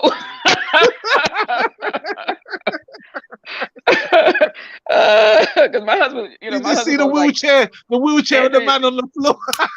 Andrew, you need to calm down. I'm like, I ain't calming down. I'm like, I just, no, honestly. Don't. And I think sometimes if they get comfortable and they came in. Would you pick him up out of the wheelchair and just shake him? You know, just shake him like, you know the Men in Black when they got the little dog and he's shaking the dog. Yeah. He's saying, "Give me the information." But I would just tell them, I think sometimes, you know, that this colorism, even in America, you know, because I think sometimes the lighter your skin is, the less they think, the less radical you may be, or the less black you may think you are. And so I would constantly warn them, you don't want to do that. You don't want to go there. You don't want to say that in front of me. That's not good. Don't let this fool you. Don't get all caught up in this right here. Don't get it twisted. You don't know me off the clock. I got my mama in me, and if you don't want her to come out, you don't. Because I can do it real good now. You don't want to see that side of Andrea. I come here to work, put on this professional face, because that's what y'all expect in this encounter. But you don't want to do that. You don't want to go that far, because I'm off the clock. I'm somebody at home. I'm at home. And, you know, and I in my family we interact like our family. We're family. But if y'all want to go there, you don't want to see my mama. Got brothers and sisters. I have a big family. I have 2 sisters and 5 brothers. Wow. Yeah. Wow. And we are all like this. We are all like this. I've only got sisters, you see, and they're rough as anything. You know, they're rough. Yeah. You know, I don't know. I've got one brother, but my sisters, man, you know, and it comes from my family, because even my grandma, she was a rough woman. You know, she wasn't. You know, she's Jamaican, but she was rough. I used to be scared of my grandma. You know what I mean? Yeah, we were too. My grandma was from the islands too, and she was a little short little thing, but she packed a wallop. She didn't, you know, grandma was grandma. And my mother was the same way. She was, you know, she said she was a strict disciplinarian, but I always told her she was a child abuser. That's a whole other issue. But you know, which island was that, Andrea? Maybe you said before, but I don't recall. Which island was it? The Bahamas. They're the Bahamas, and I think Grenada. Okay. Yeah. You know, but enjoyed my childhood immensely. My grandmother was the bomb. She had, you know, had the blue hair, and you know, she would try to pay us some money to see if we can find dandruff. She always had a clean scalp, never could find any. We tried to dig her hair to death, and all kind of stuff the kids would do to try to make some money, because she, you know. My grandma was a good woman. My grandma, she was a bad person. She was a good, really hard-working lady, and she, you know, give me a lot of morals, made sure I behaved myself, set me on the right track. Don't do this, don't do that. She was an amazing cook. My grandma had a certain cooking way that it when she passed away, it disappeared. My mum is a good cook, but it's just that taste. My grandma was a great cook. You know, people used to come from all over, and she was like a mother to a lot of people. There was only 2 of them, but my grandma had 11 children. So I have a big So but I will say, I will say my dad was a good old country boy. My dad could cook up some stuff too. He would make stuff by scratch. My dad was a good old country boy. So I didn't pick up that country from him. I didn't. I didn't. He was trying to teach me how to skin and scale fish and cut fish, and I'm like, Dad, I'm a city girl. I don't want to do all that. I don't want to learn how to. I don't want to gut no fish. I would purposely make it hit the floor. I would do all kinds of stuff to get away from it. I said, you got 5 sons that you can teach that to, and if we ever need fish gutted, at least I know I got 5 brothers. I can go and learn that. But I was a straight up city girl. I wasn't trying to learn how to clean nothing. Andrea, where did you study, and what did you study? Do you mind me asking? I studied business administration. And that's what I was learned all kinds of all the kind of the school. I don't want to give all that out here. No problem. Sorry. Okay. But yeah. Right. Okay, so you went into business, right? Yeah. So I was reading. Was it? Sorry to cut you. I don't know who was. Was it V Bennett or someone? I was looking. There was a lady I saw. She was what woman was it? And I was really, it was in the 1960s, you know, and she what was her? She was I think she got her doctorate. You know, there's so many black women that went to high levels of education, really highly educated, well qualified, you know, because it used to be the men used to fall back. Men mostly used to try to go to sports, right? Young black men more pushing to go into sports or stuff like that. Maybe not so much into the books, but the girls always were into academia as such. And I think America definitely has got to salute all the American sisters and brothers that have done their education, and there is some there's some big, I mean, as you say, Colin Powell, the greatest example. Colin Powell and Condoleezza Rice. That's the best example around. Well, I mean, he did become general before he got his post in the Bush administration, so that was an accomplishment to be had. Being a black man in the military. So I mean, he earned what he earned before he became part of that administration. So, and that's not easy. Being going through the ranks in the military is not as easy as it sounds, right? It's just not. And to be black and a general, it's not easy. It's not easy. What about the girl that there was a film with that girl? There was an American lady. I think she was. Oh, what's that? What's her name? Is it? Oh, there was a film recently. She was really smart. She was working. Was it something to do with the war, or the computering, or something like that? And she was in. It was a black lady. Was it the one about the woman that helped them figure out how to get into space or something? About the NASA. I think so. Yes. Yeah. Hidden so Figures. Who was that lady? Yeah, I don't remember her name, but I know who you're talking about. It's based on a true story. With Tyrus P. Henson and a few other Janelle Monáe or whatever. Yeah. Henson, yeah. So there's some great people. I mean, America's got great orators. I mean, some of the greatest orators, great actors, great musicians. It's a great race of great, brilliant people in America. I suppose it's just I think the minority, it's just space. Just a minority is bad, like everything. I think there's a majority is good people, maybe they're scared to come online, and senators just or the HOK are just, they're gonna dox them.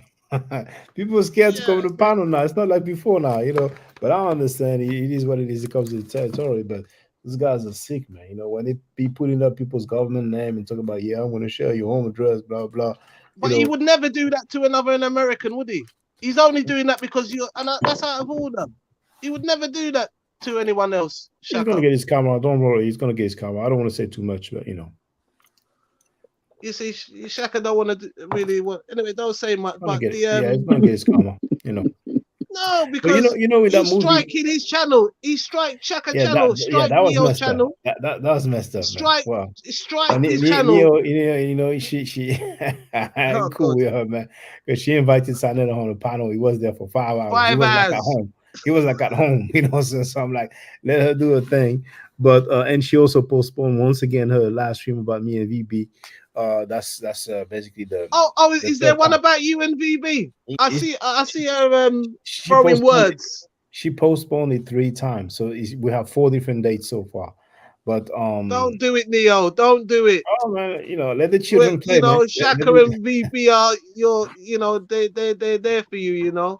Well, we used to be until she made it clear that she prefers SAR. So hey, everybody have their preference. I don't mind. You know, now that I know, I'm like, okay, all right, you know.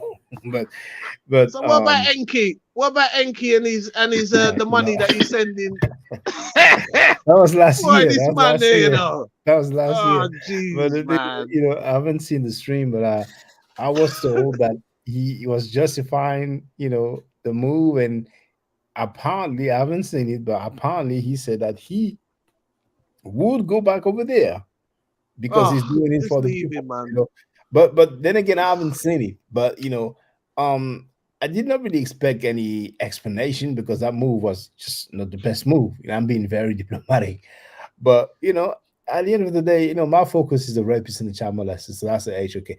I mean, I wish I would have known. Like, you know, hey, you know, by the way, you know, back then, you know, but you know, I don't lose sleep over it. You know what I'm saying? I don't lose sleep over it. No. I remember the first time. Sorry to cut. Sorry, Medea. No, sorry.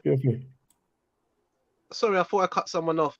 I remember when Shaka was. I remember when Shaka came on the HOK, right? And I remember sitting back, you know, because I've got insomnia. I can't sleep well.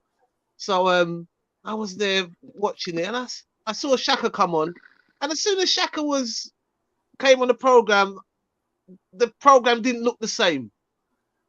You know, everybody started to act differently, especially Sanetta. The whole program, there was like quiet, and I was like, yeah, I want to see more of this guy. I want to see this guy versus this guy, or I think Tazariak, and I think when he was with Tazariak,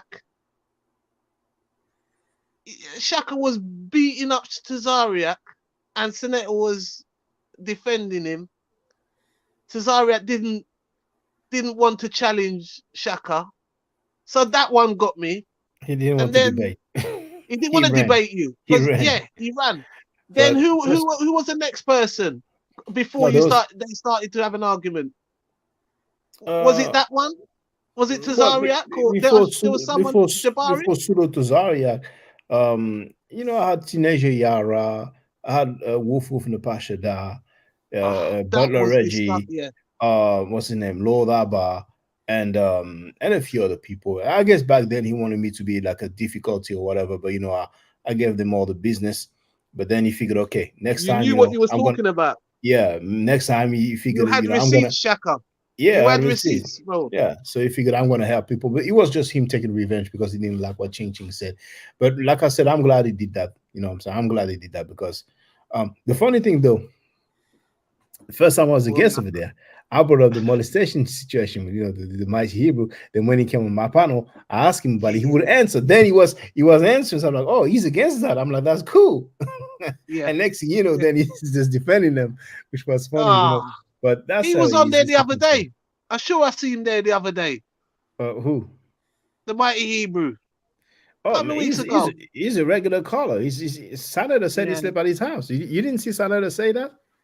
Yeah, well, I've heard him say, look, I heard him saying about his bum and all kind of things, right? About this woman, the bus driver, sorry. Jelisa. Everybody, hold on for a minute. Right. Time out, everybody, time out. Let me say this real quick while you getting your pictures up there, brother. Oh, sorry. First thing I want to let the people know, I love my brother, the Mighty Hebrew. Me and Hebrew, we go through our little beefs and fight, and brothers fight. The Mighty Hebrew knows me personally. I know him. I know his family. He stayed at my house a few times. Him, his family, his children. So it's all love there. I just hate when my brother go on.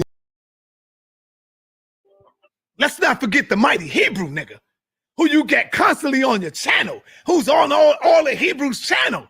Don't forget the Mighty Hebrew, the bald head nigga, been already incarcerated in prison for molesting a young child. He came home and they violated him again because the nigga was trying to fuck with another child. So you seen Frankie when he's in good mood. Oh, that's my brother. He slept at my house. He's so funny. When he's angry at the dude, hey, man, you know this dude molested a young child. He went to prison. Get out and try to F another young child again. But the funny is, like the chronology is first that stuff that we heard last, and after that, oh no, we all good. You know what I'm saying? He slept at my house. But you know, and actually, I thought Enki was gonna deal with that. Because Enki left a comment on my video saying that word on the street, you know, word in Harlem is that, you know, so-and-so's son was turned out because of some guests, you know, but, you know, I don't know if he addressed that, but from what I was told, it doesn't seem like he talked about that, you know, but I mean, you know, people do what they do, man. It is what it is. I don't sleep over it, man. I'm still all right. Well, look, man, I've had a great conversation with you guys. I'm gonna give my jaws a rest and leave. It's been fun. Ears recuperate. It's been fun.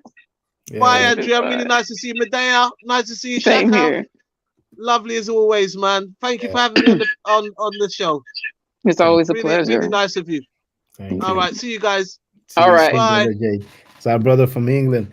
Now, let me just say this, Young Hero, I dropped the link. I don't know if you've seen it. I even tagged you.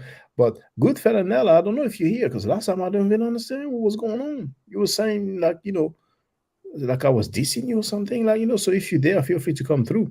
I really didn't understand what was going on. You know, I wasn't even talking about you. So if you're there, just holler, you know what I'm saying? Talk to your brother. Yeah, I was going to make a comment on, I know you don't want to say her name, but I'm going to say her name. Well, feel free. Yeah, I was going to, so I know, you know, with you and Neil, I mean, so when all that went down and, you know, she allowed all that stuff to happen on her platform, what was peculiar to me is her saying she was trying to see how much time, or if he was going to say something different. Okay, so he called you out your name multiple times. Right. And then you threatened to sue, and then he stopped calling you. So I was wondering, so why was it important for him to stop calling you? You've heard it before, you know, since they had to hear it some more. Why wasn't it okay for you to hear it some more? Right. You see what I'm saying? You want to put censorship on the names he was calling you. For me, it doesn't matter because. But then when it was him talking about his daughter again, then it became you didn't see the sense of urgency to allow him to come out there and defend himself. That's what was peculiar to me. I couldn't understand that way of thinking, because I mean, then right after you did that, then he said he didn't believe your story, and then you cut him off. So I was like, okay, so you allowed him on for the length of time he was on. He said even though you try to defend Shaka and say you shouldn't talk about his daughter that way, he was already, you were there to defend yourself. My daughter, not me. Yeah. You allowed him to talk about his daughter. Doesn't look crazy because, you know, at this point. Yeah, so I couldn't, that's the only thing I couldn't understand. So if you were just waiting to see if you heard something new, then once he said something about your daughter, that should have been a cutoff.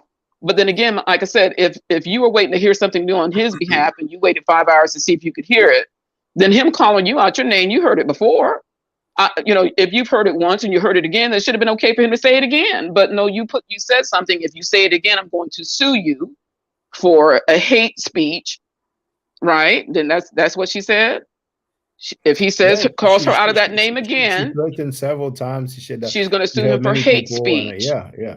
So again, so if it was okay for you to put a halt to it by saying I'm going to sue you for hate speech, to me, anybody talking about somebody else's children or family should have been a cutoff point where you said, okay, you're wrong, and I have to end this conversation. It could have been something that simple. I mean, it didn't have to go on for you try to catch him in a aha moment or whatever.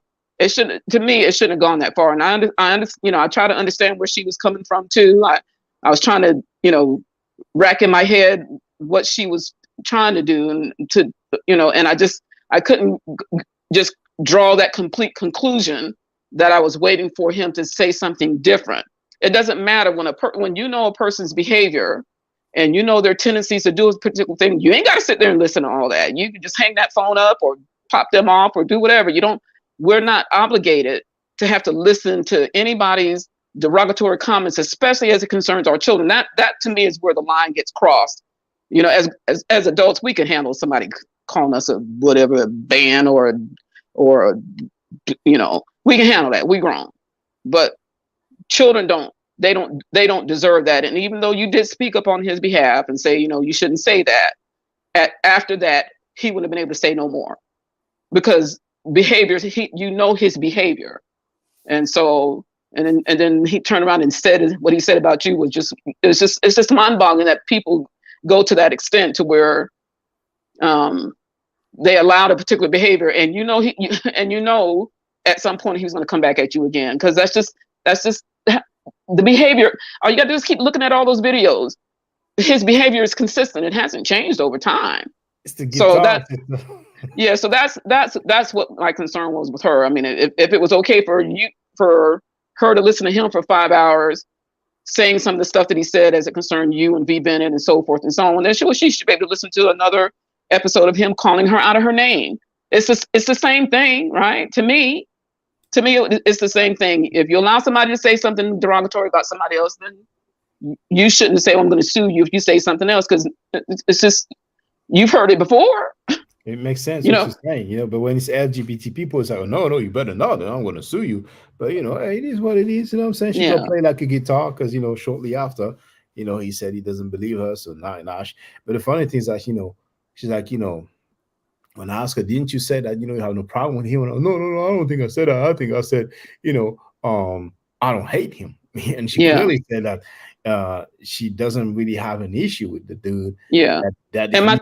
But he be calling her and they speak, Yeah, so. And my thing is too, what he said about her was wrong too. The names he was calling her was wrong too. And she knew that was wrong, and she tried to put an end to that. And so but because she put that and him knowing he can't say that particular name anymore, didn't stop him from coming at her, calling her some other kind of name. So that's what I was, the point I was trying to make. Just because you stop that, he was still trying, and and unfortunate, you guys are at this point, unfortunately, because it'd be one thing if you weren't there to defend yourself. That would be one thing. You and V. Bennett were there to defend yourself, and it would have been on, like back in the day, like Donkey Kong. That's what they would say back in the day. But I hope she is thinking about how this played itself out over time, and then to try to project onto you something now of a lifestyle is, to me, you're just going overboard for something that's not required, that doesn't require that kind of energy, So I hope she does, because I think she's a nice young lady, and I think she means well overall. I really do. I think she means well overall, but sometimes we can get caught up in this YouTube world and lose our, somehow lose our way behind some stuff that's not necessary.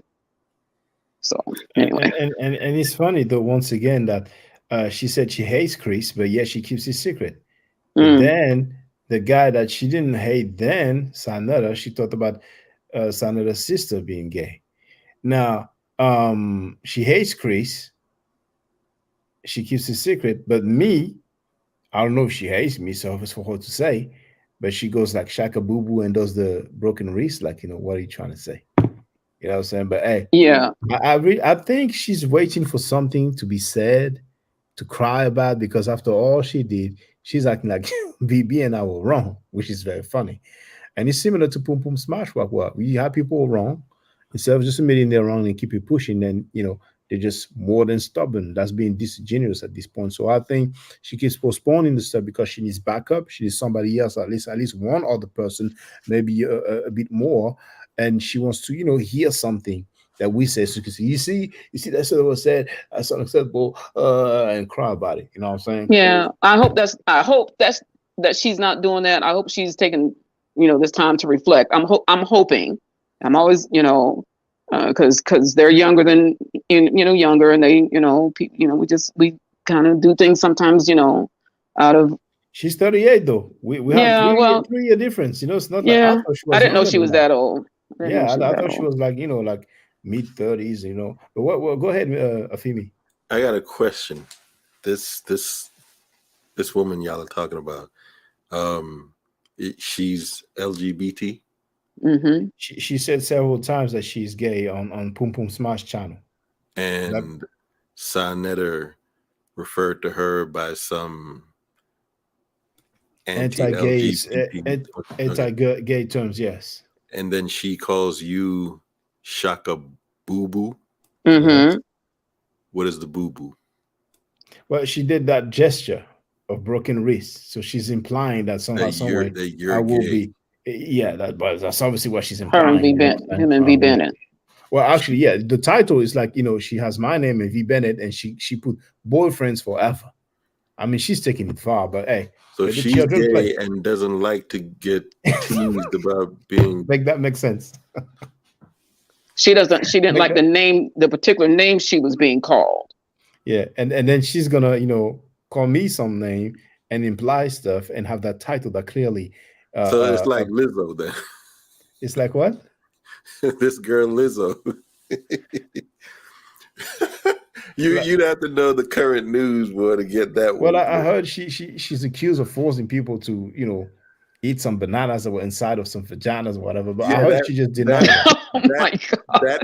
That weird stuff, but also that she fat shames people. And she's someone who's known for like, Lizzo fat shame people? Lizzo, that's part of the whole nasty thing that's going on right now. Yeah. Oh, okay. That part I didn't hear. Make Okay. it make sense. Yeah, because everybody in the mama have been. Well, people go fat shaming, but hey man, it is what it is, man. Can't say anything about the celebrities, you know what I'm saying? Because you're gonna have a hate train on you, you know what I'm saying? Hey. I haven't heard her defending rapists, child molesters. I haven't heard her having the number one protector of child molesters on her channel for 5 hours. So until so far, so good. Yeah, but I hope she's just reevaluating, and that's what I hope. I mean, I'm like really, it is what it is. But when people are wrong, they ain't gonna do no magic trick and abracadabra and act like I'm wrong. Come on, man. I ain't God. I made mistakes in my life. I've been wrong. Yeah. Now, you're not. Well, what happened was foul. It was really foul. It was betrayal. It was disrespectful. I agree. And for her to try to spin it, and hey, she can do what she wants. You know what I'm saying? It is what it is. I mean, everybody in the mama can see that she's not my enemy. I even make live streams about her, going at her and all that. You know what I'm saying? Because we were in school, and I don't really like to go against people that I was school with once. You know what I'm saying? Because the brother Reggie, he called me. He told me F you several times. I know I said that before. I let it slide.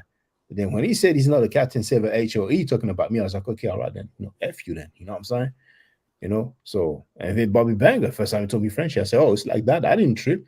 But then he continued, he feels like he has a trophy, but Bobby Banger, hey, you're looking horrible, brother, and Bobby Banger, brother, on Kaki the God Killer. How come you ain't talking to him polite, punk sucker? Oh, pull up my boy. Man, you look like a sucker for real, but it's okay. I guess you'll be up like that, man. You be up like a sucker. Yeah. And we've seen that with Ching Ching.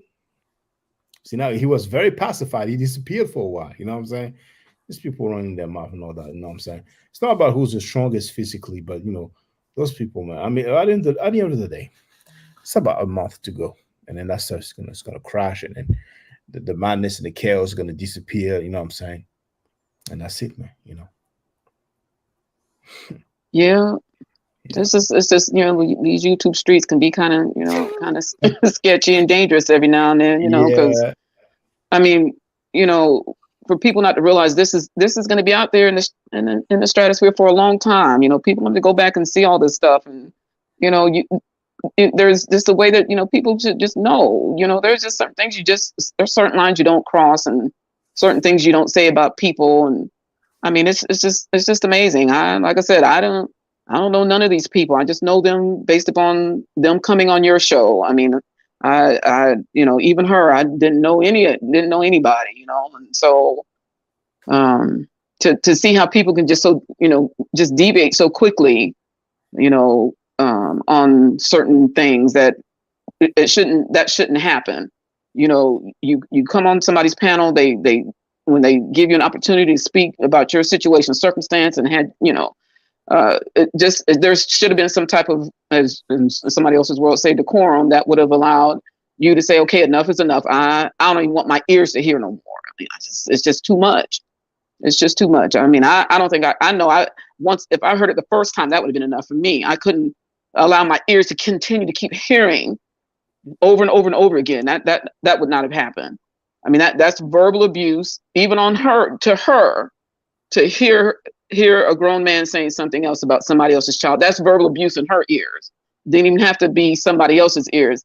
And those of us who were listening, it was verbal abuse in our ears if we stayed on it for that full 5-hour period. I couldn't last past the first time. So it's just too much. It's too much. And like you said, the future generation will have all that documented. It was like 6, 7, 8 months at most. That was something, man. That was something, but it is documented, you know what I'm saying? So it is what it is, Some people, it's just sad. It's just sad, but we have to be able to be selective. We have to be selective, because when I see all these groupies on the panel over there, you know what I'm saying? I remember that Brother La dude, Brother La LA. Dude is a Muslim, man. Came on my panel capping facade, and since then he's been like a regular caller. I guess he has priority amongst the callers. But the dude is Muslim. And once again, ICPK's leader, General Yohana, prayed for the destruction of Islam. So those cats are so funny to me. And even the Hebrew Israelites, whether it's ICPK or FOP or any other camp. So I never call their God a bipolar mother effer. He said that God is me. So those guys don't even stand on their own principles. On their own principles, their own God, their own Bible. They don't even follow it. They don't even stand by it. Just to cap on that panel. And when I see that Apostle Zaquan, who's like reaching 17 years old, I'm like, damn, some people are just gone and doomed. It reminds me of that elder from Bermuda who's a grandfather, and he sees Pum Pum Smash Rockwell talking about he wants to do a restraining order, and he's still capping. Some people can be grandfathers, and it can still be some damn groupies, and it's just sad. It's just sad. But that's life. But anyway, where's Young Heru at? I thought he was coming on. Yeah, I guess he changed his mind. He must. I don't know. Yeah. Where you at, Young Heru? Thought you was coming on. Donnie, where you at? You back in the cut. You get yourself out here. Tell me to smile. You can get yourself out here. You have the link here. One of the stories I wanted to share then. Yeah, feel free, brother. Was when I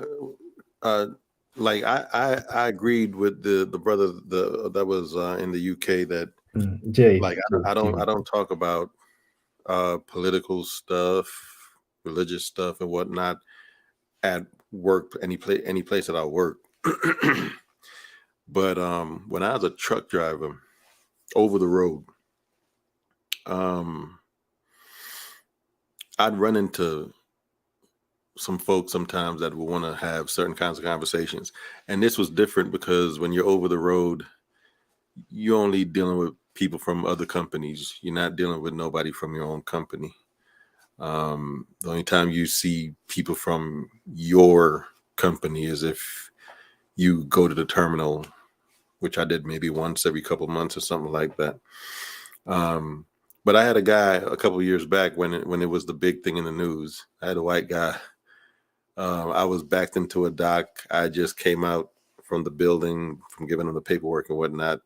And he came and he parked like right next to me back to a dock. And he asked me about what do I feel about the Confederate flag. And the experience for me just confirmed, like, you hear people say from time to time that racism thing, that it's white people in positions of power or whatever that convinced your regular everyday white people to become racist. And I've always said, nah, the stuff that them folks say, the ones that are in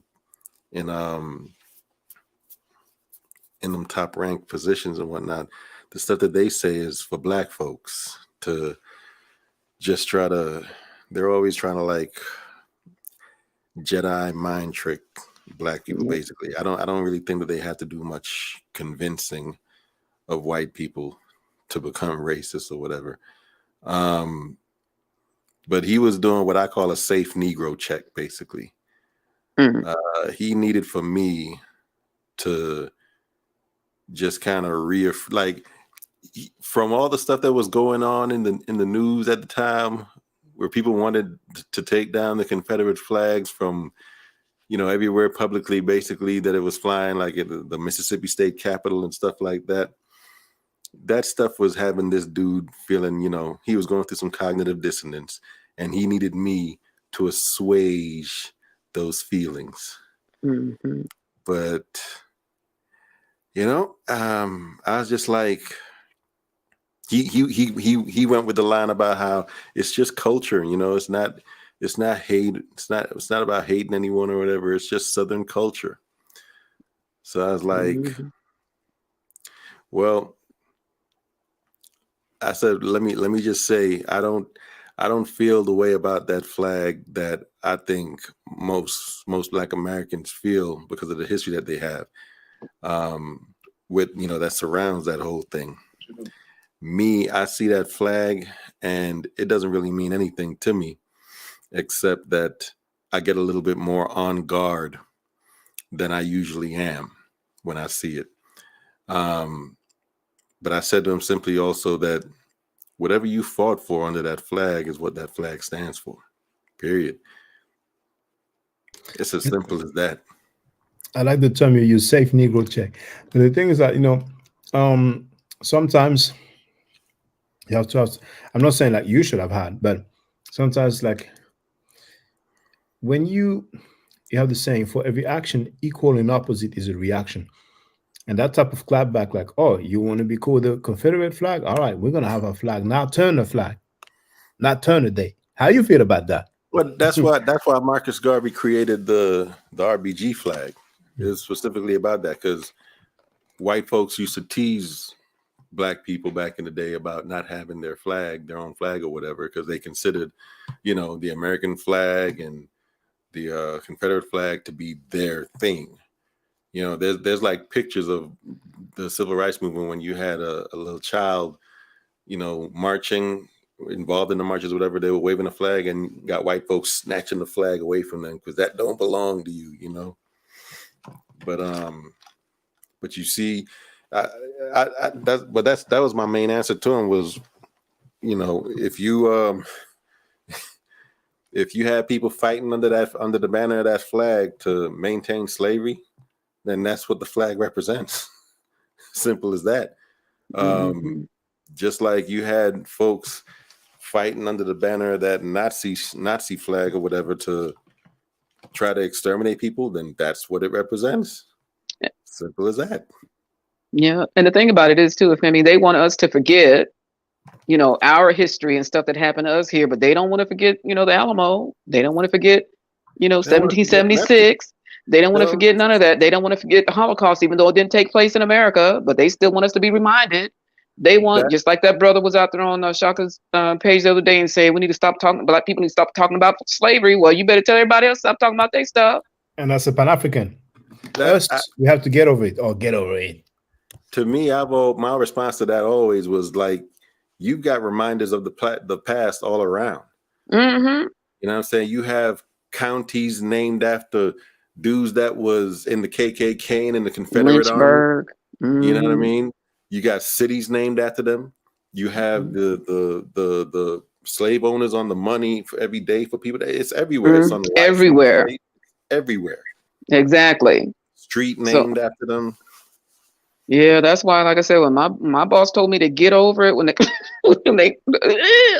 kind of something hit me in my head, I'm like, oh no, we ain't gonna play this game. You ain't gonna tell me to get over an insult. No, bruh. It just kind of bring, yeah.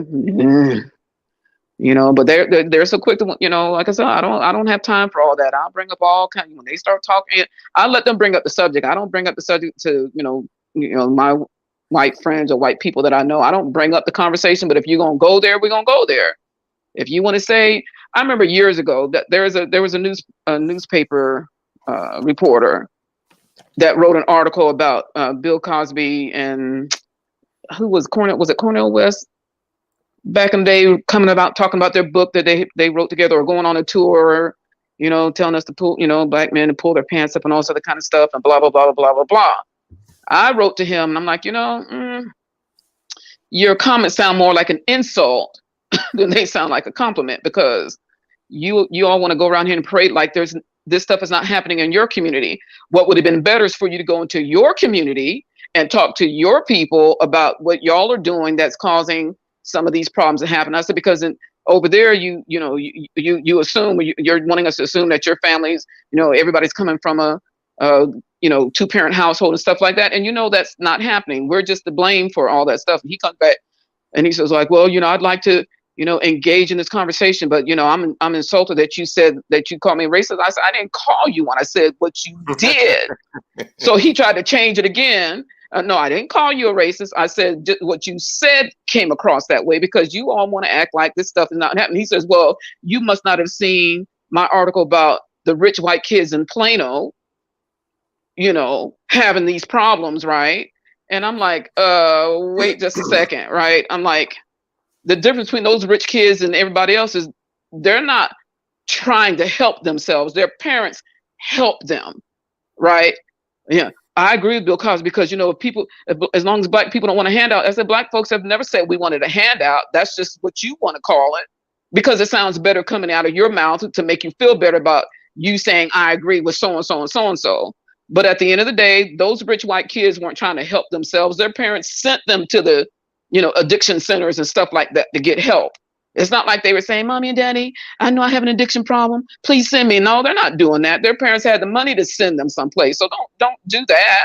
Don't insult us like that. You know, you're not going to do that. You got just as many problems in your community as we have in our community. And as a matter of fact, the drug problem in your community is a whole lot worse because y'all are doing all kind of drugs. You're doing legal drugs, which is the prescription drugs, which you think is okay.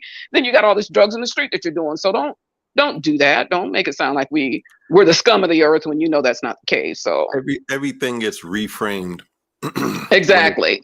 When it's black folks that they're talking about, the biggest killers in this world wear suits, but 3-piece suits don't get demonized and stigmatized as, you know, the thing that criminals wear. Or even if you want to talk about like the mafia and how they're always wearing their colorful Hawaiian shirts and whatnot, or the leather jackets, none of that stuff gets criminally stigmatized. But they want to, you know, there was always this talk a few years back about trying to outlaw sagging. They had that story about a couple of brothers in Tennessee, I think Memphis, that got arrested for wearing do-rags in a mall. That's crazy.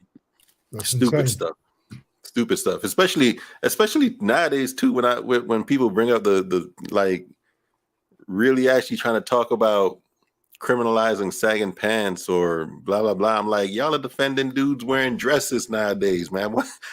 How y'all gonna have a problem with sagging pants? Yeah, didn't they try to pass that in? I know they tried it in Florida because I remember one of my cousins were saying that she liked that. I'm like, what do you mean you like that? You know who they're targeting. I remember you know who they're targeting about that exact story where they were trying to do it in Florida. They did it in somewhere in Louisiana, and I remember seeing a story about the statistics of it, and like 99% of the people that were getting in trouble with the law, whether it was black folks. So I'm like, this was predictable.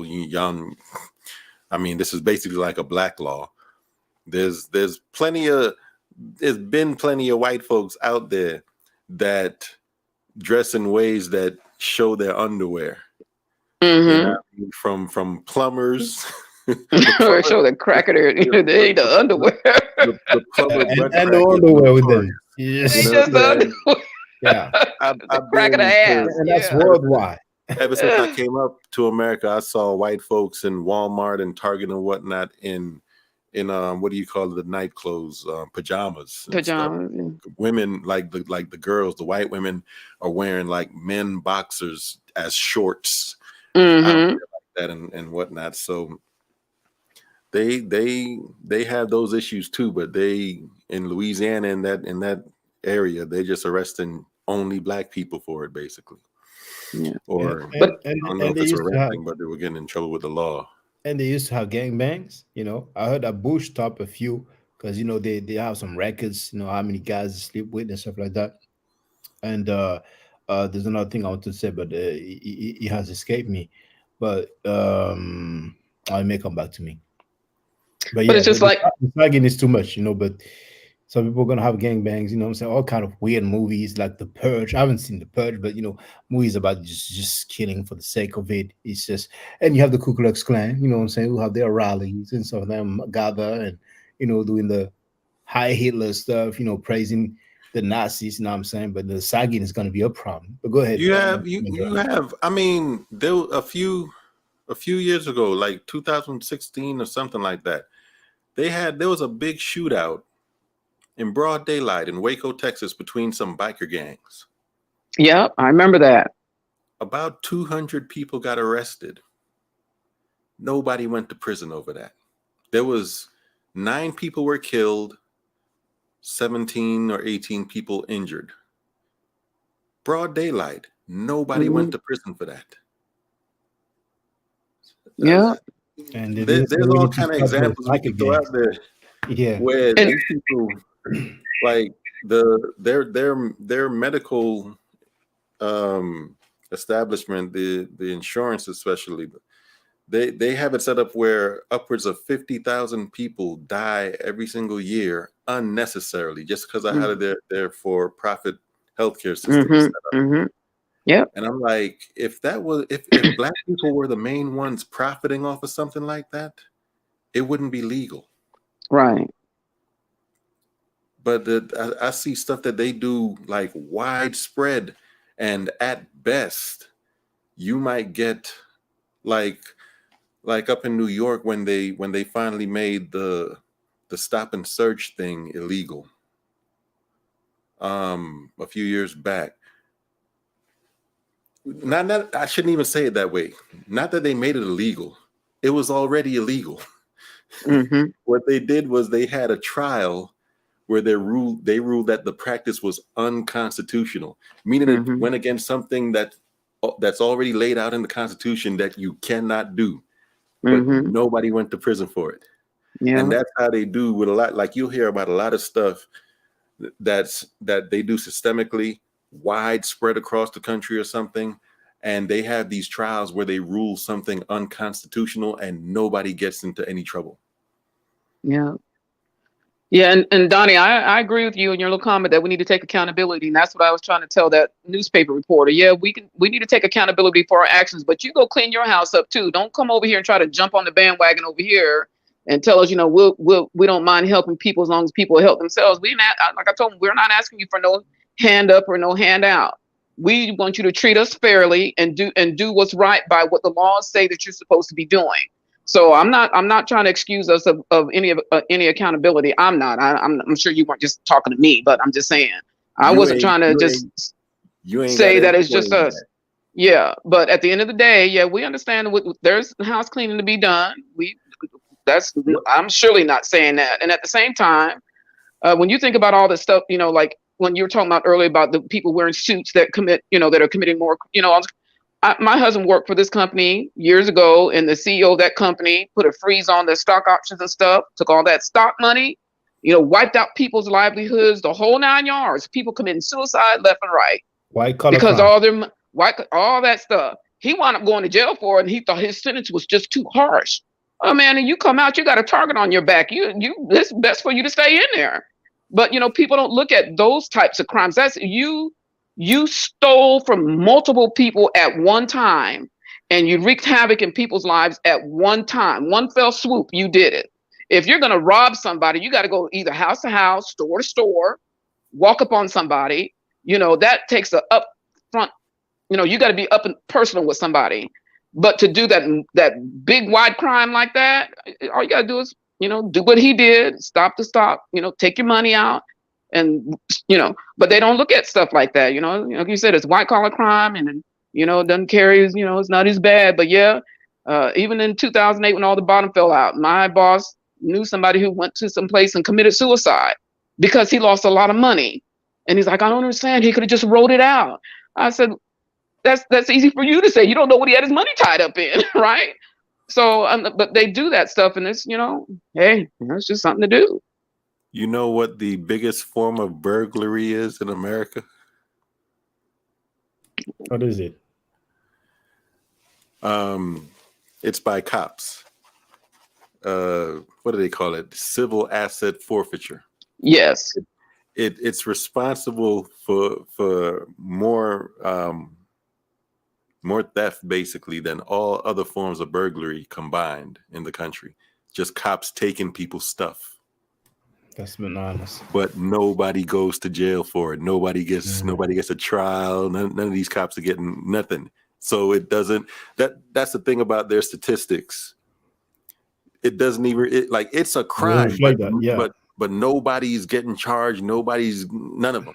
Yeah. And then even more than that, the biggest form of theft that they have in the country, that's bigger than all of the forms of theft combined, including what the cops do, is wage theft by employers. Yep. But none of them are going to prison for it. So you don't see it in the statistics like that.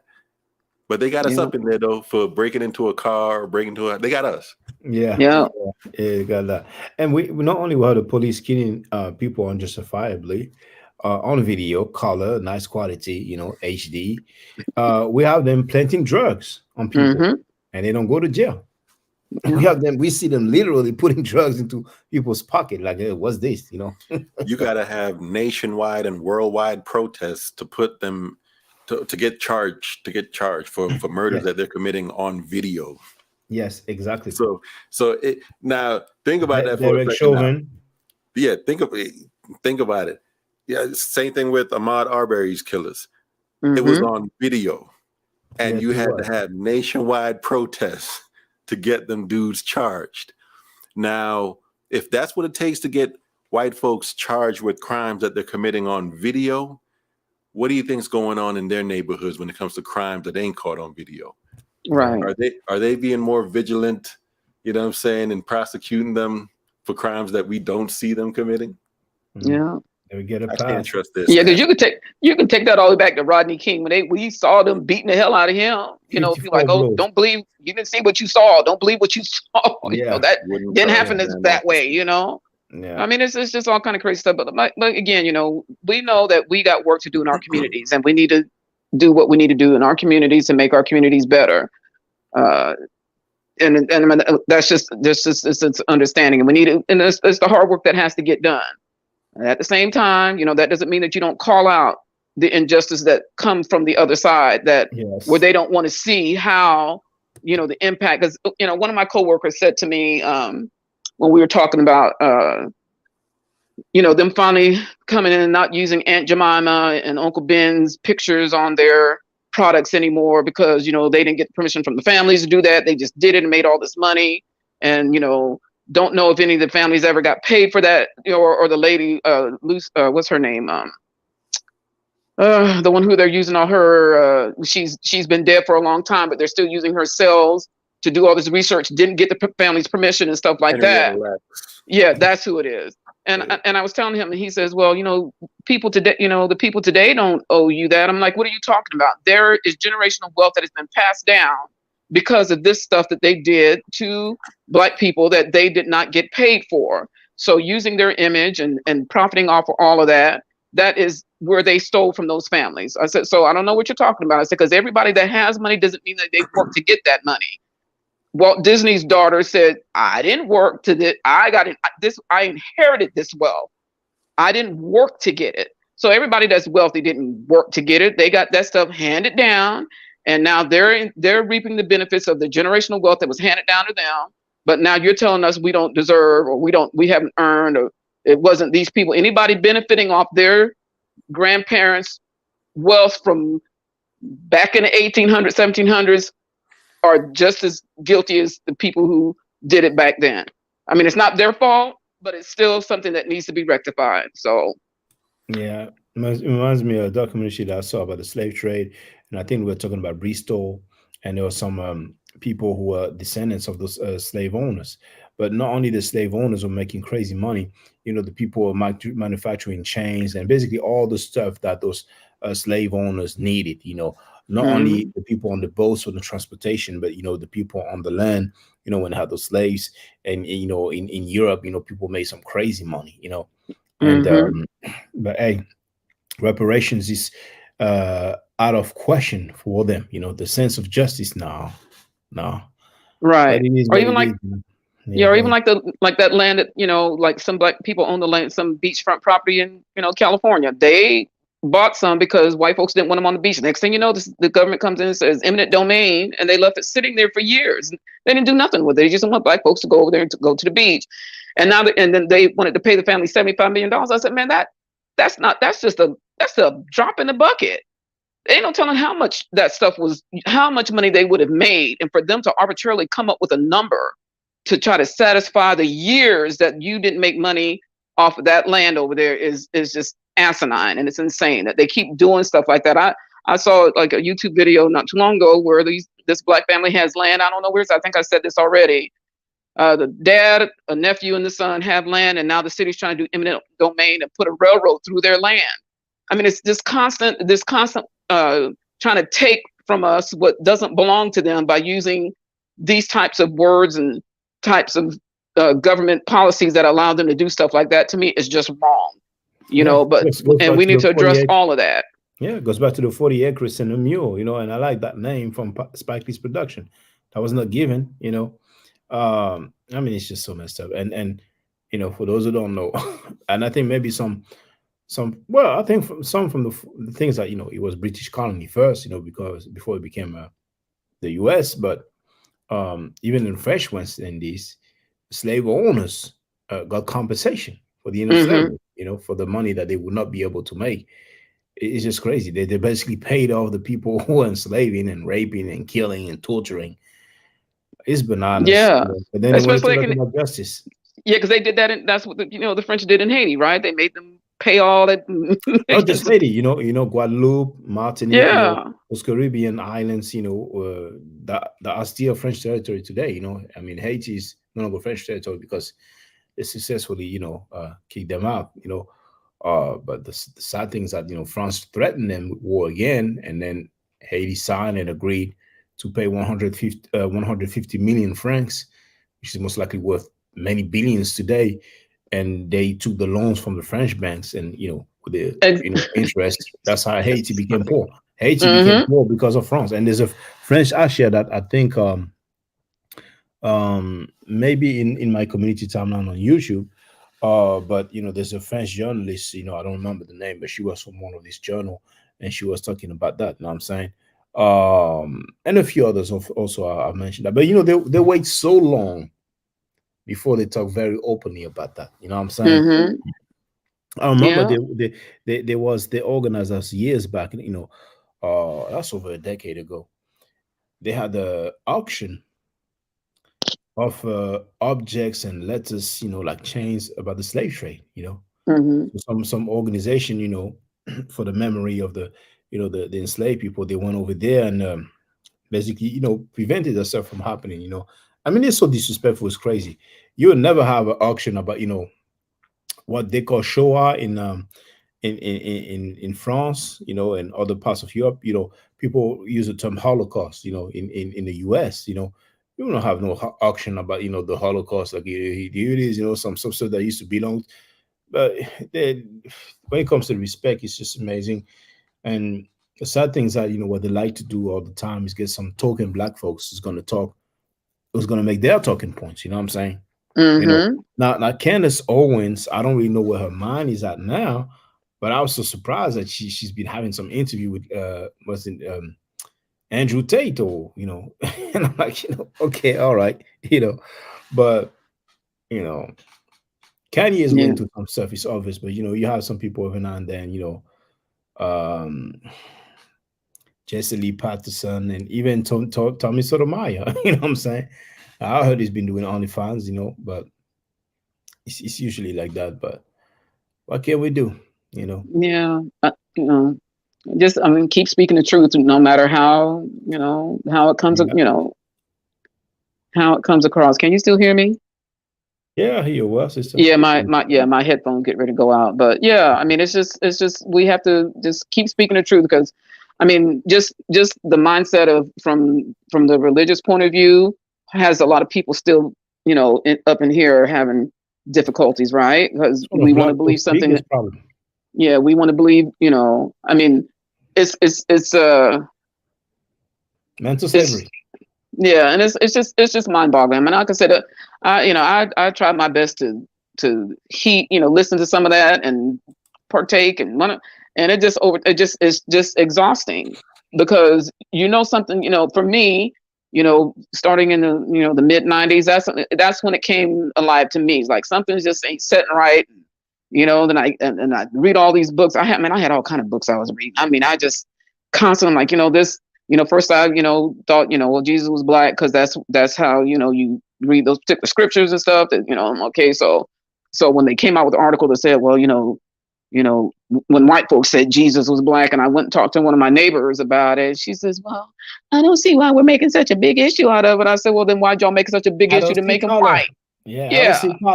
Okay. Yeah. Y'all want to say that now that it's after the fact, but you want to say, well, I don't see what the big deal is, but y'all have gone throughout history trying to repaint, redo everything to fit your narrative. But now you want to say you don't see what the big deal is. I said, because, if we want to, and I told her then, I said, if indeed he was black, how you going to hide a white child and all the black folks? How you going to do all that?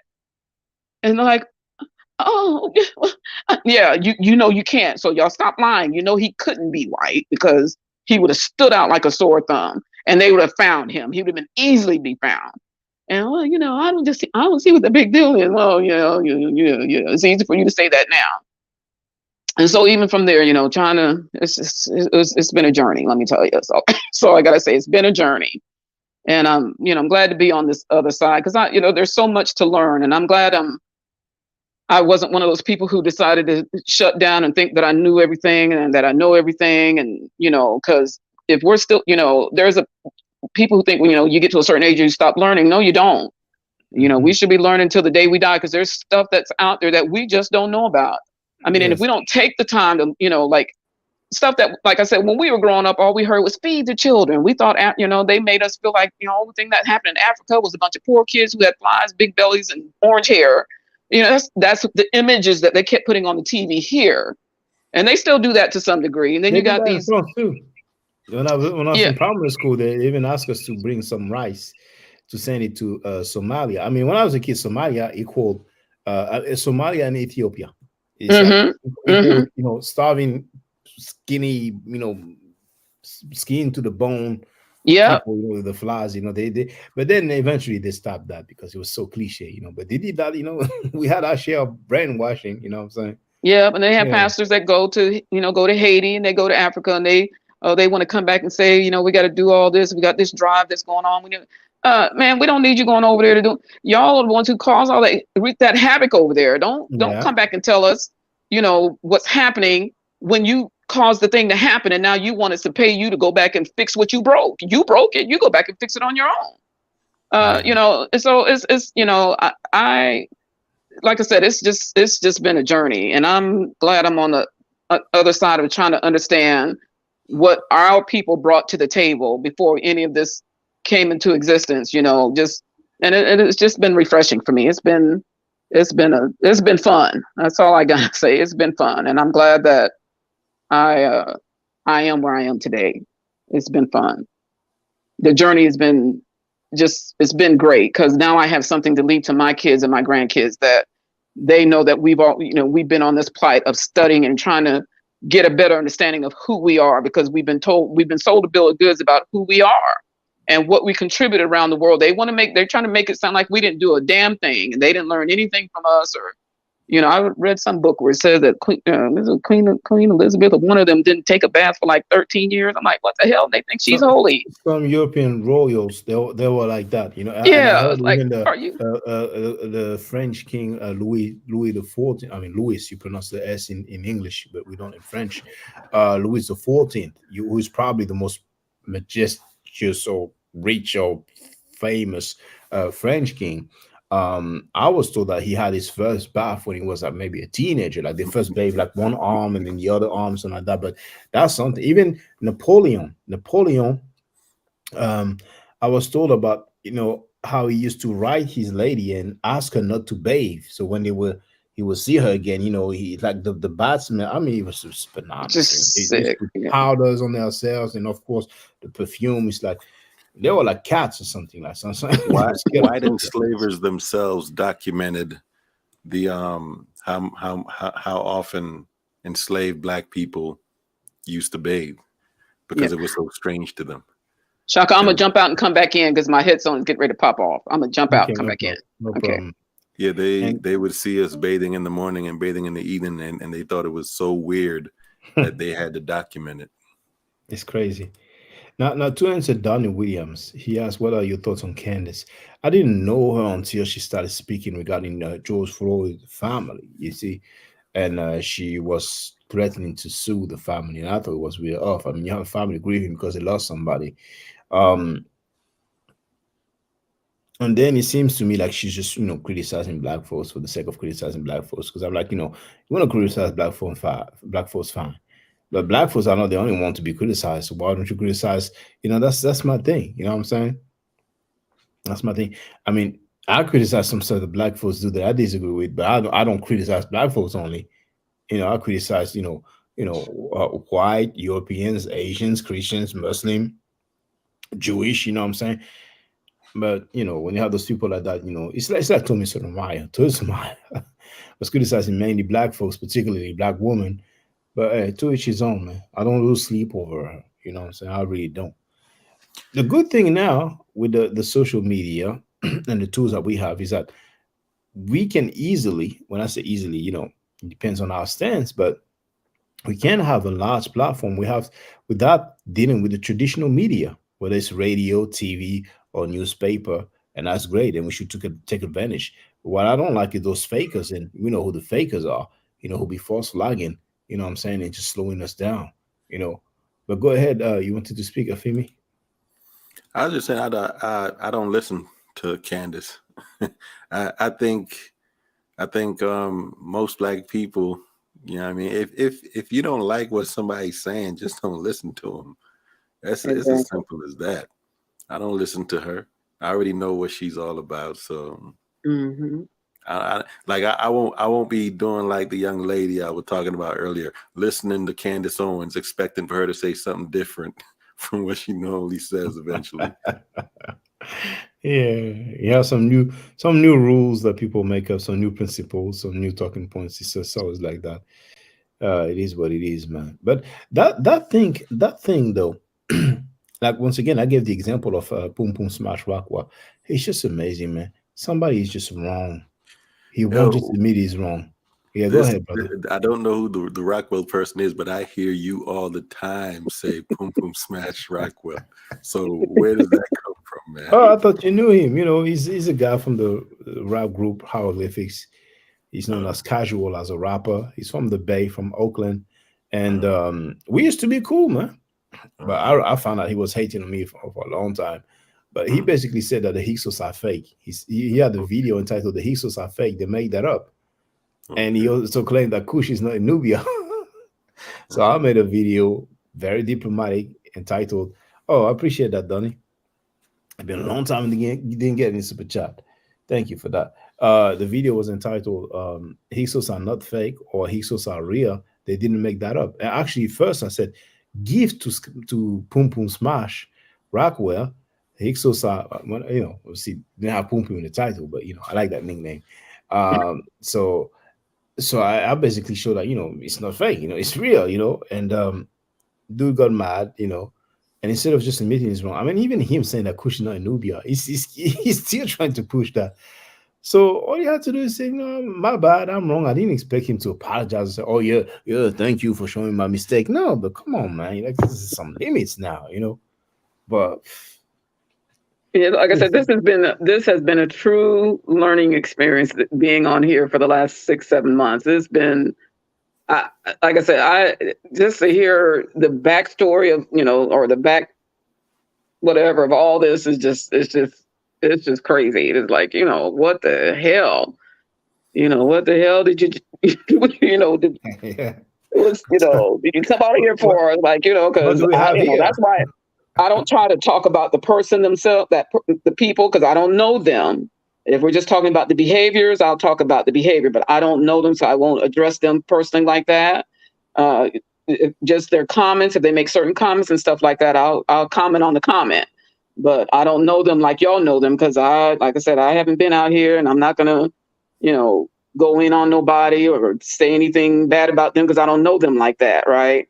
So the comments and the behaviors is what I would, I would put my 2 cents in on and just leave it at that. But it's crazy. My husband called, you know, he just came up here just a few minutes ago because he's getting ready to leave. He's like, so baby, are you on your soap opera today? Soap opera, yeah, that's a good like, what's happening? It. Yeah, what's happening on those YouTube streets? I said, you know, you just have, because I tell them stuff that's going on and how we, you know, what we're talking about and stuff. And I said, it's not always that, you know. I have to tell him, remind him. I said, today we're talking politics and all some other stuff. I said, it's not always that. I said, but when that comes up, it is hilarious. I said, because especially, you know, the funny part is when you play back their words and they go up in arms as if it wasn't spoken. That's, they clipped that, they chopped that. No, no. Yeah, that's what it said. It didn't happen that way. And so that's the funny part, because I'm like, man, I ain't never seen people, you know, make a U-turn so quickly on what they said. You know what you said. Ain't nobody gotta lie about that. You know what you said, right? You know.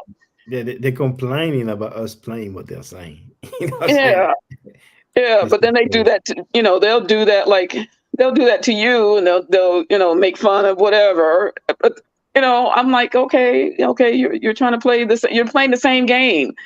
You know, I mean, it's not a game with you. I'm not saying that, but I said, but you're doing the same thing. You're trying to, they'll take a little clip and try to make it just expand it, you know.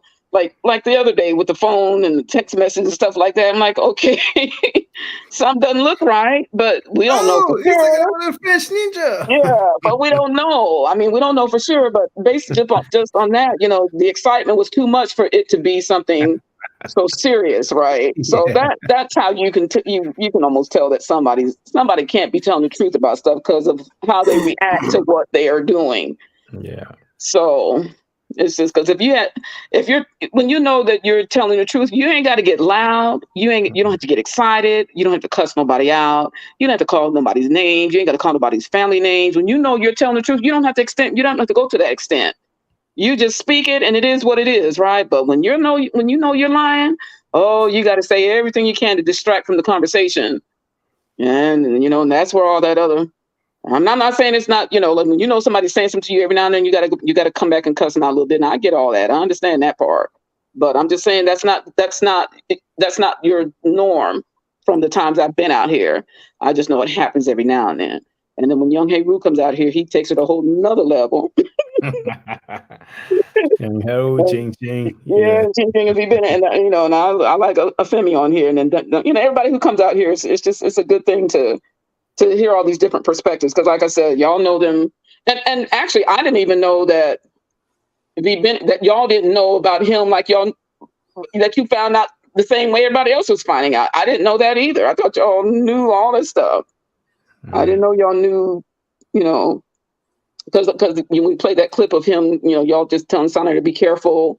You know, don't, you know, be careful. Don't, you know, people trying to do, and then boom, bam, and it seemed like it was like the bottom fell out. It was like all this stuff, and then Ching Ching came. I'm like, hey man, I got receipts. I'm like, oh my God, what in the world what just happened?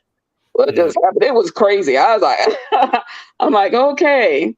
So I tell my friends I'm out here. I say I have a lot of fun coming here because I like the energy y'all have. I like I like the young people energy, and I kind of keeps your brain sharp, and listening to some of the stuff you guys saying is about history and all that kind of stuff. It's just great. I love it.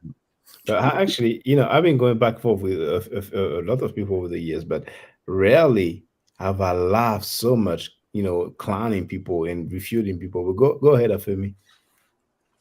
I was just going to ask Andrea how you've been speaking the whole time that you've been on here. Mm-hmm. Is this the same way that you speak? That people? Yeah. I'm guessing Black folks say that it sounds white. So I grew up in Florida, so I know here, even they tell my kids that you sound, you speak proper and all that stuff. I'm like, no, it's the same, it's the same. Now what I do know is like the white people in most of the places I work, I've been the only Black person. There might be a couple, 2 or 3 more, right? So they get the full throttle of Andrea. They know that, I try to say what I have to say. I mean what I say what I mean. So they know. I don't have a lot, like you were talking about the other day, having friends and Black friends. I don't have a lot of them. I have, there's some of us, but when we all get together, the majority of the ladies I spend time with, we all speak proper. So I don't know how they grew up or where they came from. I don't know all of where they all come from, but then some don't, and we're okay, but I don't hear it so much now as I've gotten older. Now I hear it more from white people. You're not like them. That's what they'll tell me. You're not like them. Okay. Who is them? Who are you talking about? Oh, no, I don't. You need to clarify who you're talking about. Well, you don't talk like no. Okay. I'm still not understanding who you're talking about. And they don't go any further than that because I think they know that something's coming so they'll just drop it and they'll change the subject. Right. So they don't say who the them are. I have never had one white person ever tell me who them is. You don't act like them. You don't talk like them. So, that's who I get it now from. I don't get it so much from Black people. But, I actually had a guy come in my job one time, and he had this flyer. This white dude came in. He had this flyer, and it says, "You're invited to such and such and such and such." Well, he said he typed it up YOUR. As opposed to YOU''RE. And I said, sir, if I were you, I wouldn't continue handling this out because you got a big typo in here. And he said, which one is that? I said, it's the word your. And he said, how is that wrong? I said, that word that you have on here, YOUR, is your house, your shoes, your car, your whatever. So your invited is not, you don't own the invite. So you got the wrong as you are invited. It should have been YOU''RE. He said, nobody said anything. I said, this is something you should have learned in school. This is not new. It's not brand new. And he's like, oh, well, I guess you're right. I'm like, I'm trying to help you. So I wouldn't hand out another one because it makes you look, anyway. I guess you're wrong. I'm sorry. I guess you're right. Go ahead, Afemi. So did they...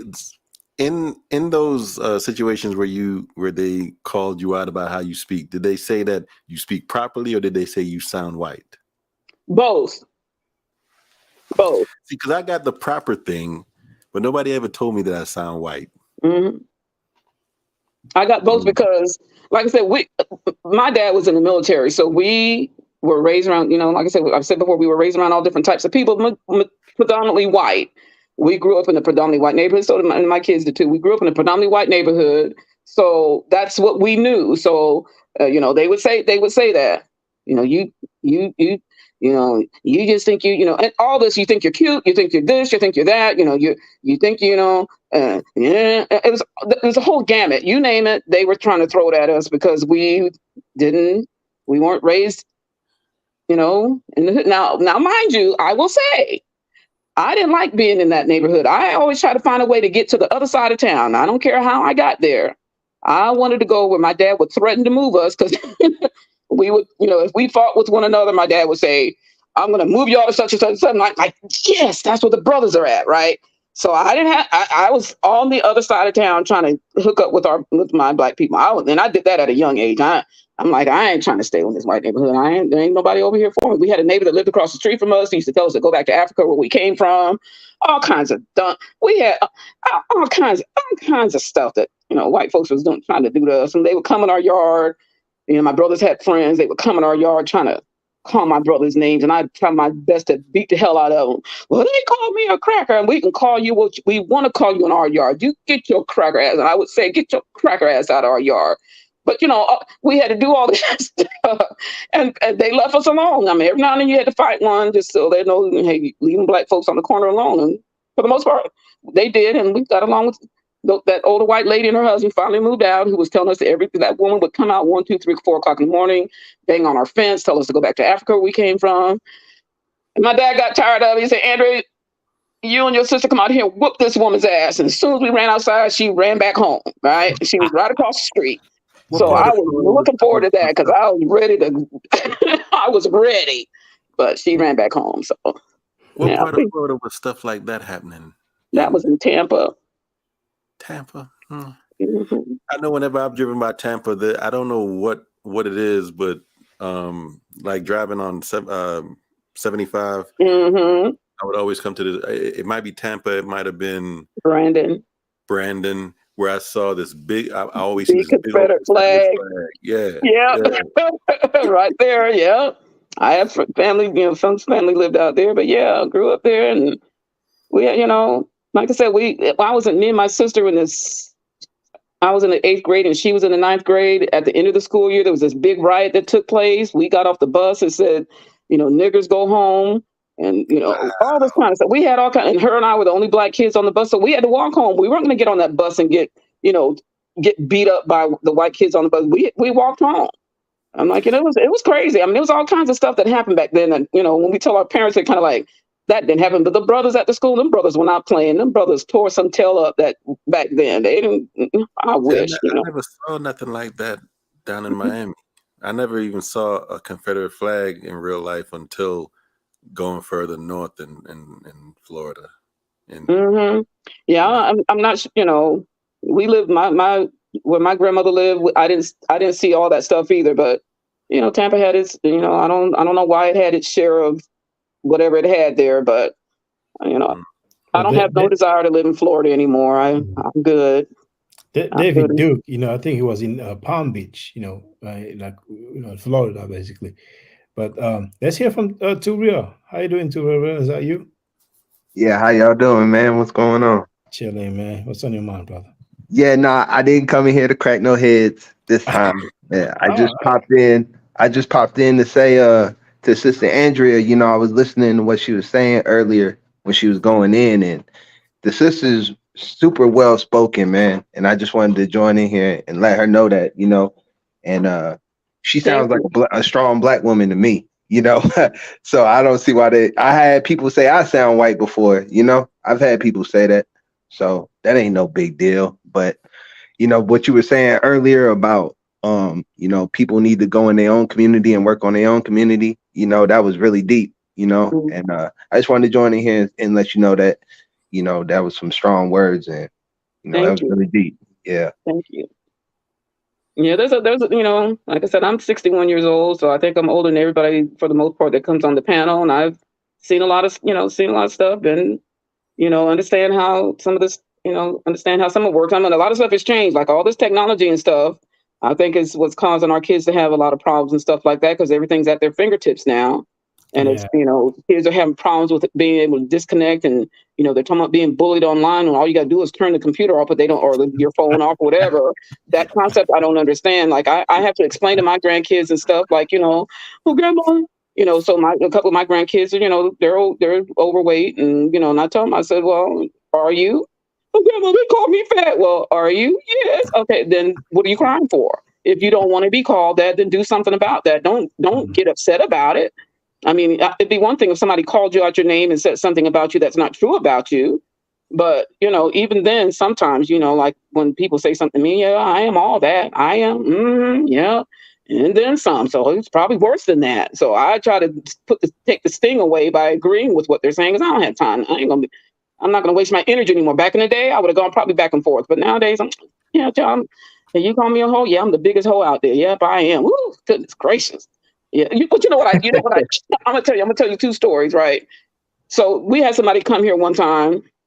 We were trying to get some carpet put down or something in our closet or something like that, or something we were doing. And the guy took too much time in our bedroom closet. And I just happened to walk in there and he's looking at my husband's shoes, right? I'm like, what the hell? Yeah. I'm like, what the hell are you doing? Get your ass out my damn closet. What are you doing? Oh, I'm sorry. And then he said, and then by that time my husband came home. He's like, yeah, I'm sorry. You know, asking what we did for a living. I said, what difference does it make to you? If I told you I'm a hoe, is that okay with you? Get your ass out my goddamn house. So I made him get out. Get your ass out of here. No, what difference does it make what I do for a living? It's irrelevant to what you came into my house to do. You don't need to know what I do for a living. All you need to do is give me a quote on what you came to give me a quote on. Get the hell out of here. So you guys always want to ask black folks what we do. Get your ass out my house. So I did that one time. I don't have time for all that. I said, he was impressed by the shoes or something? I don't know what. The dumbest thing. He didn't even know I was standing there watching him. That's how engaged he was in picking up my husband's shoes and flipping them over. I'm like, what the? Like, you must have lost your damn mind. And then I had a coworker. This white coworker of mine, I invited her over here to the party I had and everything. And she sees me at work later on. She says, Andrea, that's the best party I've ever been to. She said, and you know why? I'm like, no, nobody asked me what I did for a living. I said, because we don't give a damn. I don't care what you do for a living. You all want to size us up to see if we can fit into your group or whatever. We don't give a damn. I said, black folks don't care. We'll ask you, girl, how you doing? You got kids or whatever before we even come close to asking you what you do for a living. Yeah. It's like, it's the best party because you get tired. I said, duh. That's why we don't do that. We don't care. We don't care. Y'all care. Yeah, and so, I mean, it's bracket. Yeah. I said, y'all want to size us up and determine on whether or not we're good enough for you. Anybody got time for all? Because 9 times out of 10, y'all ain't good enough to be in our presence, but we let you come in. So I forget where I saw it before, but it was like said, maybe it was a meme, but it was said that when they ask you about your job, stuff like that, they're trying to calculate how much respect this thing give you. You know what I'm saying? That too. That is so true. That is so true. I just always tell to get on their nerves. I just tell white folks, I'm a hoe and he's my pimp. And if you see cars parked up here, that's what's going on. That's what's happening. That's what I would tell them, just to shut them up. Shut up. You don't need to know nothing. Yeah, because this is what you want to hear. So I'm gonna tell you what you want to hear. I'm a hoe. He's my pimp. Okay, so go on about yourself. Yeah. I don't nowadays at the age I am now, I have no patience for that no more. I have no patience for I just don't. Don't come to me with this bull crap. I don't have time. I don't. I'm gonna tell you what you need to know and get up out my face. I don't. Yeah. The situation you described you're at work sitting down with a black person at lunch or whatever, and the white person comes up and asks you if this is a black thing. Yeah, I'd have been like, we over here plotting a revolution. So. Yeah, but another time I had somebody did come. Is this a conspiracy? I said, conspiracy to do what? How are the two of us going to take over the company? Are you kidding? When it's a bunch of white folks, it's normal. It's but if a few black folk, then all of a sudden it's a problem. Yeah. It's a conspiracy. I had one thing. Give them the evil villainous laugh too. Yeah, go ahead, Cesar. There was a time me and one of the brothers was standing and talk. We were like right at the break room door, and people walked by you with eyes gape wide open. Like, I'm like, you can come through the door. We ain't gonna. What you think we're gonna do? Come on through here. We ain't gonna bite you. I might kick you, but I ain't gonna bite you. I didn't. Stop. Y'all know what you scared for. Ain't nobody done nothing to you. What you scared for? But I can't. I want to. I'm just kidding. How many times I was at work and it's like, you have a code or your door. I'm sorry, you scared me. I'm like, dang, like, shaking and stuff. Like, what? One time I was up in New Hampshire, truck driving again or whatever, but I stopped at this little rinky-dink generic truck stop in, middle of nowhere, boondocks, New Hampshire or whatever. I'm just walking to the place, and this white guy comes out of the place and was walking. He was like looking down or looking away or something. And then finally, when we're about to pass each other, he looks up and he's like, "Well, excuse me." That's just how he went. He wasn't in my way or nothing. He's just, black person, see him with something. So I was, all right, Yeah, I mean, we kind of been here for a while, a few hundred years, but whatever. yeah. It's just when I was in England, like Brownsville, if I'm not mistaken, that's like a area in Brooklyn, right? And in England, I'll be at work, and then they tell me, where do you live? So I would say like the equivalent of Brooklyn. So then they would ask me, where about? So I say, okay, Brownsville. But just for the sake of example, and then I'd be like, where do you live? And then they tell me like Brooklyn, not the area. They asked me the area, the specific area. But when I asked them after, they will not tell me the specific area. They just tell me, like the borough, And I find it funny. It's like, some sort of monitoring. You really want to know so much, but then when it's time for you, to answer the same question, you won't, be that specific. Those are just little stuff like that. It's not the end of the world, but it's just funny. It's just funny to see that. You know what I'm saying? And I mean, how many times? Sometimes they don't even say hello, but when they're in good mood, they say hello. So that you're kind of thrown off because you see them the other time, and you're like, hey, hello, and like they act like they don't see you. And but sometimes they even pour their heart out to you. They tell you personal stuff and stuff like that. But sometimes they don't even really acknowledge you and all that, And there was a guy who was like that when I was working. He would barely say hello and stuff like that. I would even message for him. People call and want to speak to him, and they say, hey, some person has to speak. And what he would do, he would just pick up the phone and go like that. He would not say thanks or no, not a single word. He would just grab the phone and call the person and let the message for him. Not even nodding, anything like that. Hey, Shaka, have you ever you lived in America? No. I've been to America for a little while, but I didn't leave for months. Yeah. Okay. And but that time, it was just me and him working. It was the weekend, Saturday morning. And then he started saying, hey, what's up? Start making a convo. I'm like, yeah, you're bored. Mama, now you're bored. You know what I'm saying? But anyway, hey, Donnie, how you doing? Okay, Donnie's on mute. Is that D-Dub? That's Donnie Williams. Yeah, hopefully, hopefully it's not somebody pretending. Peace. What's up, everybody? Greetings. What up, D-Dub? What up? Yeah. What's good? I'm just chiming in. I'm just here. I thought it was I like the conversation, what's going on. Y'all touching on a lot of different topics, but I'll chime in when I want to, but I'm just here to support.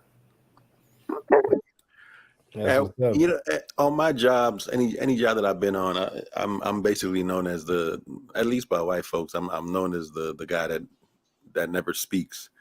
For the simple, and it's all it is that they can never get my name right. so I don't even tell them whenever they'd ask. I don't even tell them my real name anymore, because even when they ask me and I tell them my name and then they repeat it back to me, they repeat back something totally different. And my name is 2 syllables, so it ain't hard. What I do is I just give them a simple 1-syllable name. It's not my name, but that's what I give to them. And I tell black folks on the job my real name because they can say it right. And then whenever the white folks see me and they call me by the name that I told them, I never answer. I never. Yeah, because they'll butcher up a name. Problems or something. Oh my God. Yeah, because the job that I left a year and a half ago, I'm not going to say the majority, about half of the company were Indian. They were Indian, and I made it a point of trying to learn their names just because I'm sure my name is just as foreign to them as their name is foreign to me, right? So I made it a point. If their name was too difficult for me to to pronounce or whatever, I asked them, what would you prefer that would be good for me to call you? Because some of their names are just kind of, was out there. But like I said, what you see on the screen ain't my name now. That's just a YouTube handle. No. I'm just saying I'm just talking about where I work, that I would do that to them. Tell me how you want me to say your name, because some of them names was out there, and I'm like, okay, that's kind of long and kind of, but they would accompany. But I tried my best to call them by their proper name, because I want to be called by my proper name. That's how I was when I was working, because I think it's important to show that kind of respect to that person, because that's what their parents named them. You wouldn't want nobody to do that to you, so then you need to learn how to speak their name. That's only being fair, right? And I know that they're doing it on purpose. That's why I give them a fake name. Right. My real name is like Donnie. It's 2 syllables. Like your name Andrea. That's like 3 syllables. Mm-hmm. Even though it's kind of smooth.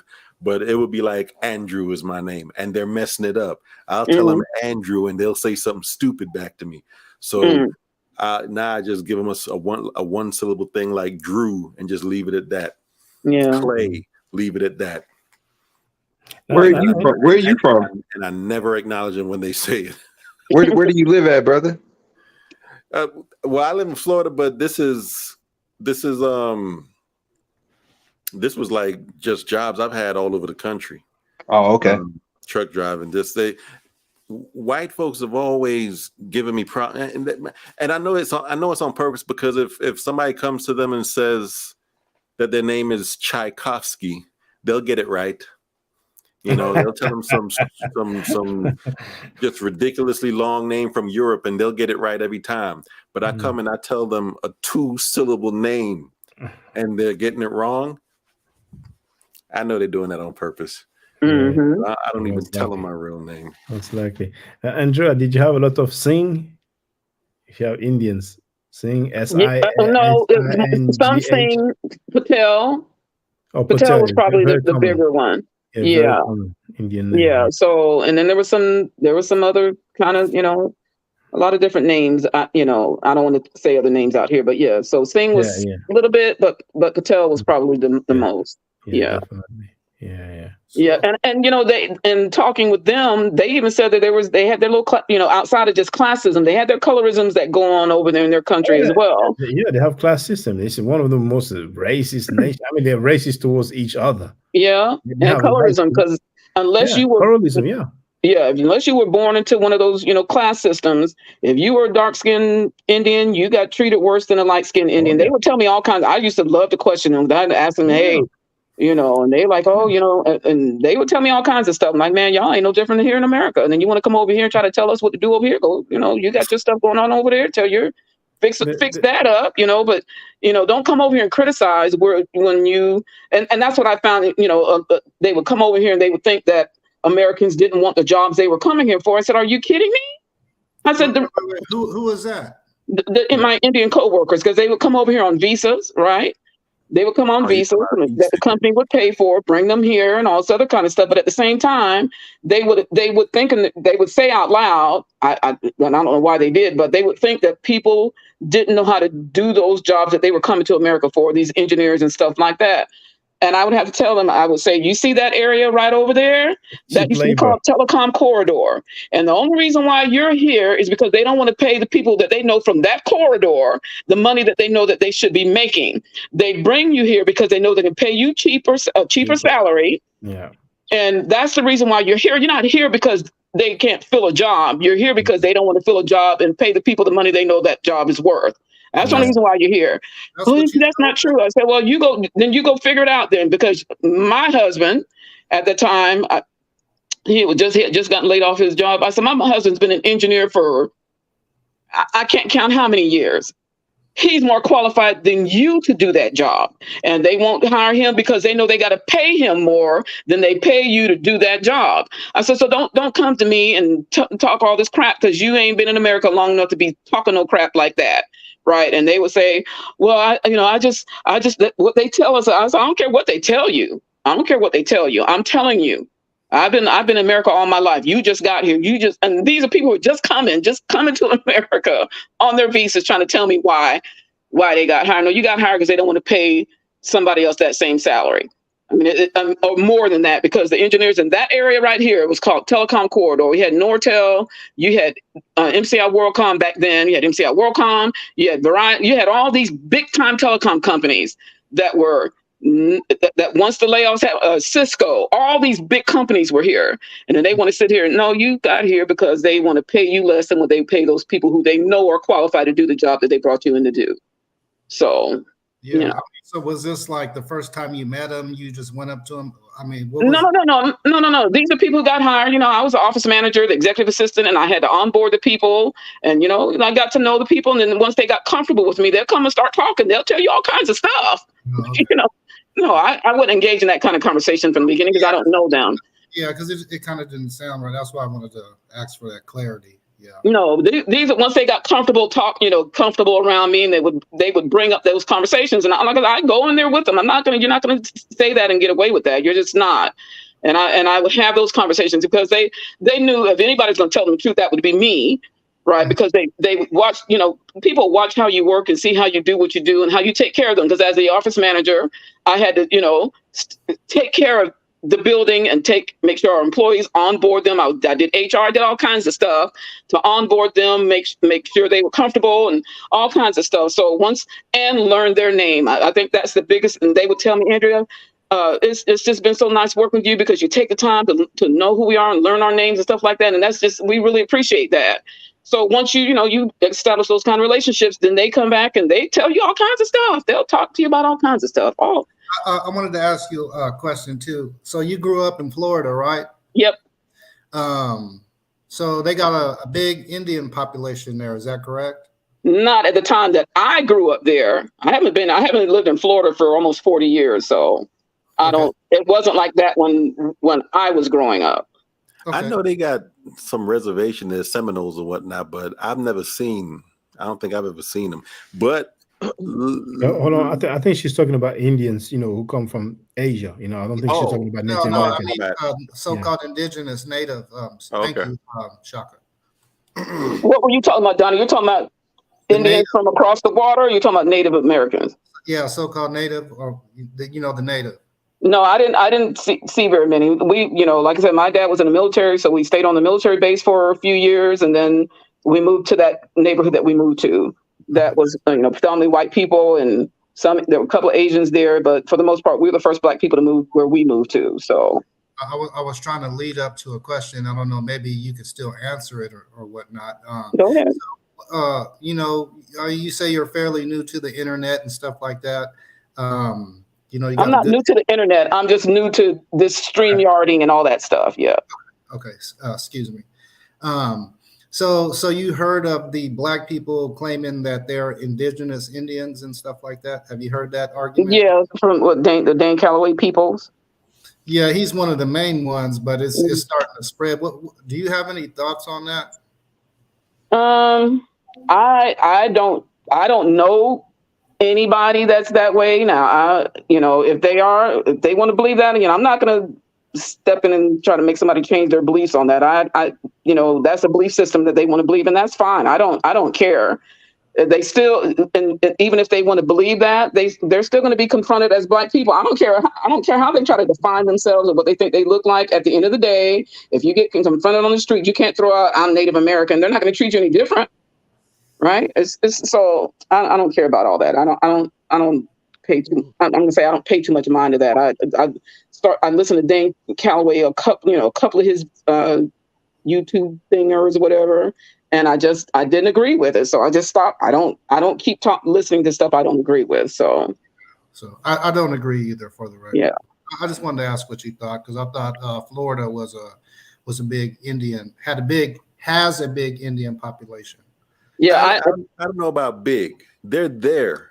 Yeah. But I don't know about a big population of them. They do have a reservation, or I don't know if more than one reservations, but they're there, but I've never seen them. Yeah, I've never seen them either. We would just truck our way to Miami and back to Tampa. Miami, that's where the family, you know, all of our family, my mom's family, and a lot of my dad's family moved to Miami and back up to Tampa. So yeah, you would probably have to go on their reservations, but I'm pretty sure they have casinos, at least, that you're aware of, right? If they did, I wasn't aware of them. Okay. I No, wasn't. I'm talking about now, present day. I don't in Florida. I don't know. Like I said, I don't live there anymore, so I don't care. I don't even go. I don't. Yeah, man. I don't know. I don't live there, so. Okay, I just want to. I don't know about the What's up, casinos Donny? there either. You're right, if there Donny. are any. Yeah, nice to see you. Too real. What's happening? Is that Jay? Hey, You back, Jay? yeah, I come back. Sorry, What? your ears. I see your ears have recuperated. I thought I'd give you a break, Andrea. I think I've rubbed off on you. But Andrea, exactly, you was right. The reason because I can't get into the chat, because I'm not a member yet. I'm sorry, Shaq, I'm not a member yet. But sorry, my day of respect, respect to the panel, respect to the chat, respect Shaka. Too real, big up. Can't see your face, but big up. I heard was it you and Donny had a debate, was it?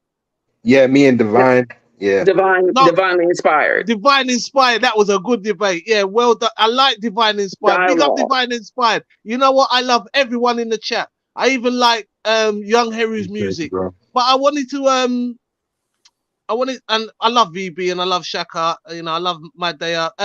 Tar's pretty. I love Tar and I love Sister Andrea and love my fro. Anyway, so there's quite a few.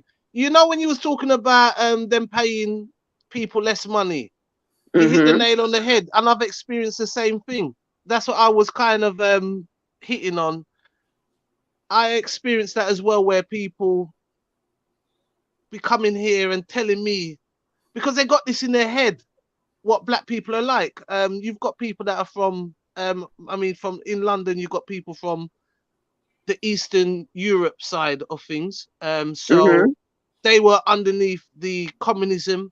They were behind the Iron Curtain. So they're coming to England, and they're getting treated exactly the same way how the Windrush generation got treated. Right? They're like the modern slaves because they're not paying the money that's supposed to that you can live on. Yeah. Andrea, you're working. I was working 7 days a week, right? And it was just getting out of control. And plus, the worst part of it is I call it the piss take, where I even trained up an Asian brother. Yeah, I trained up an Asian guy to take away my own job. Can you imagine that? Yeah. Can you imagine knowing that it's going to happen? And I trained this man. I was working for this company. I worked over 30 different sites. I knew all the vice presidents, everybody's name by first name. I was overqualified for my job. I was doing I was just doing it because my son was a young kid, paying for him to get through school, support my son. So I was doing university. So I went through university and then started working as a security. And I'm happy with what happened. But I'm just saying I'm trying to share life experiences about life in UK. And I met a lot of people like what you said. They're under the impression, and it opens up your eyes to how people perceive black people. It's not in a good light, the way that they kind of think that they know what's going on. And as you said, that these people have got more problems than they put their problems on us. We never had these problems before. It's their problems they put on us, especially the white people, like you said, that the drugs, the drug addicts, the whole drugs game, all the killing in South America and in the Caribbean, in America or whatever, is because white people like the cocaine, because they like the heroin. Okay? Yeah. It's not us. They're the biggest consumers of it all. Right? When you go into these big offices, they're all taking their these stuff, and it's our people that are feeling the brunt. But our people will get locked up for, say, if they got caught with crack cocaine, Mhm. and if someone got caught with the same amount of powder cocaine, they wouldn't get the same time. It happens in England. It's a fact. Mm-hmm. And people coming, it's mind-boggling. But to me, it's uplifting for myself. Because I know that my people, we're good. We're good people, and you know, we are kind of just running down, looking up to people that we don't really need to look up to. You know, we already have people like that. We're looking up to the wrong people. Yeah. When we ruled the world was a much better place. Sorry, Andrea, we love the environment, because even if you check the environment, these people don't care about the environment. You know, they'll just drill oil. All the trees in Brazil is gone. It's like a football pitch. China, why is China going to different countries looking for resources when they have such a massive place? Because they've finished all their resources. Mm-hmm. Africa's the number one place. In fact, Congo, unlimited amounts of water. Cobalt, if they stopped trading cobalt, this world would stop. Mm-hmm. They're flying planes into the Congo, taking out the resources. They've got child labor going on down there.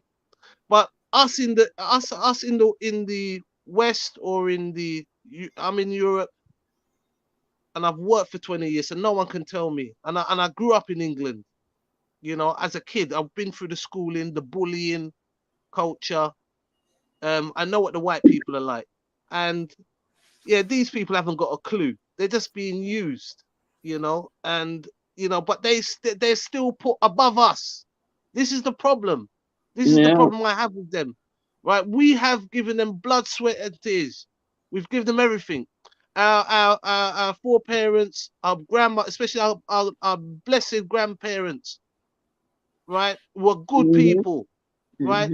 They worked hard to rebuild and to stand up and be stand-up people. We made mistakes, yes, but we were infiltrated, right? But we didn't make mistakes as people are looking at our mistakes. But as you said, Andrea, they're the ones making the mistakes, and they're okay to make the mistakes, but we're not.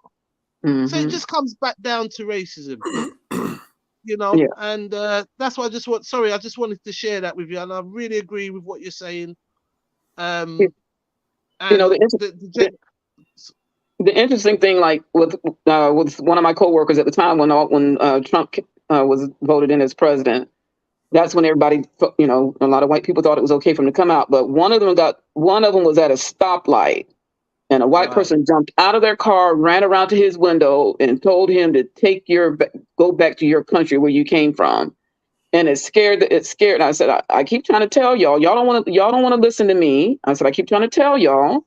They look at you just like they look at me. You are an invader in this country. That's how they see you. I said, so don't come over. Yeah, don't come over here like you're shocked. They don't see you that way. They don't see you. They see you as somebody else coming and taking their job. I'm linking you up. They have just they attacked Richie Sunak's house. Richie Sunak is an Asian prime minister. We had Boris Johnson. The same thing going on in America is here. The white people, the far right, are training to kill black people. That's what they're doing, and they're doing it from the young kids, right? You've got gangs of white people. The far right, the Nazis, they're all underground now, under different names. Richie Sunak's house has been compromised, basically. The Capitol House in America got raided by those people. It is, you know, because the problem with the white people now, they're feeling what we've been suffering all this time, injustice. You see, and they can't handle it now. You know, and the reparations needs to be paid back to us. That ain't gonna happen here in America. I That's don't not think so. You know, it's gonna be we'd have to start a war, and without the unity and stuff. But as you said, when you know the so that's the breaking news. Richie Sunak. I've never heard that before. No prime minister in England. Their house has been attacked. It's I've been never heard of that compromised. either. So Yeah. there's breaking news for you to see where we are today, because now the white man has got an Asian man as a prime minister, and they don't want him there. You So see, with so JTV, so would that be similar to like in America, how they some of the political figures, you know, they some of the protesters get in front of their house, people get beat up and violated. Is that the same thing? yes, there's a rise of racism. It is returned to the times of when my grandmother come to this country. You was not they wouldn't rent you any rooms. Okay, the Jewish people are the only people that were allowing the black people to get any accommodation in England, and they were paying 4 to 6 times the rent. It's a fact. They were paying 6 times more than everybody else. My grandma used to have to cook on the landing. They were all packed in one room. Okay. After that, now my mum and dad come up. They worked, and you know, so the racism was the National Front at that time, right? This was the National Front. They used to go around, and they called it it's not a nice word to say, you know, but it's basically Indian hunting, where white gangs used to run out and attack Indian people and beat them to a pulp. The black people used to defend them, because when you see with the Caribbeans, when they came here, they fought back. Hence why we had so many riots in England. Okay, where we are at now, we're at war. We're at war. You see, it's an underground war. The guys are training to kill us, right? We're not ready, you see, in a defensive way.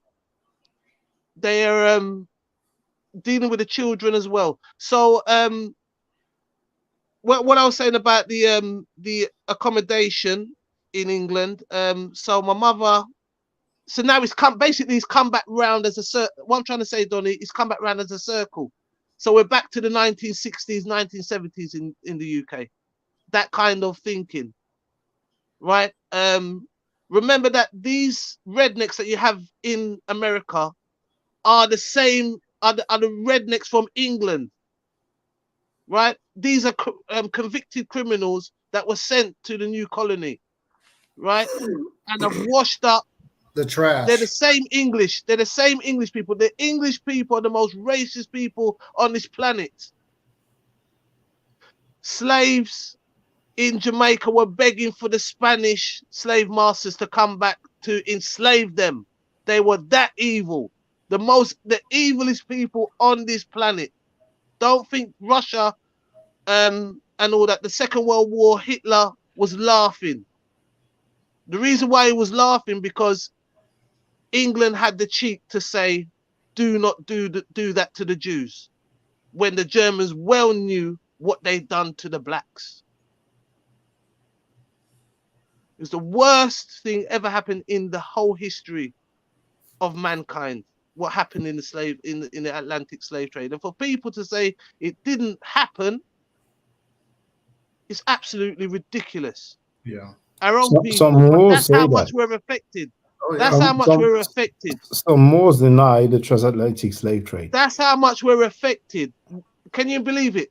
They dropped a bomb on Japan. They decimated Dresden. Germany and Japan, 2 strongest countries, come back strong. What must happen to the black man for them to learn? What must happen, Donny?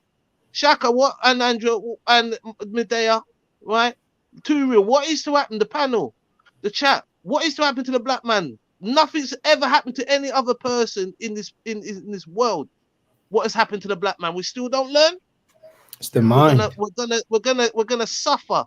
right? And Because we're gonna suffer bad. Because you see what's coming.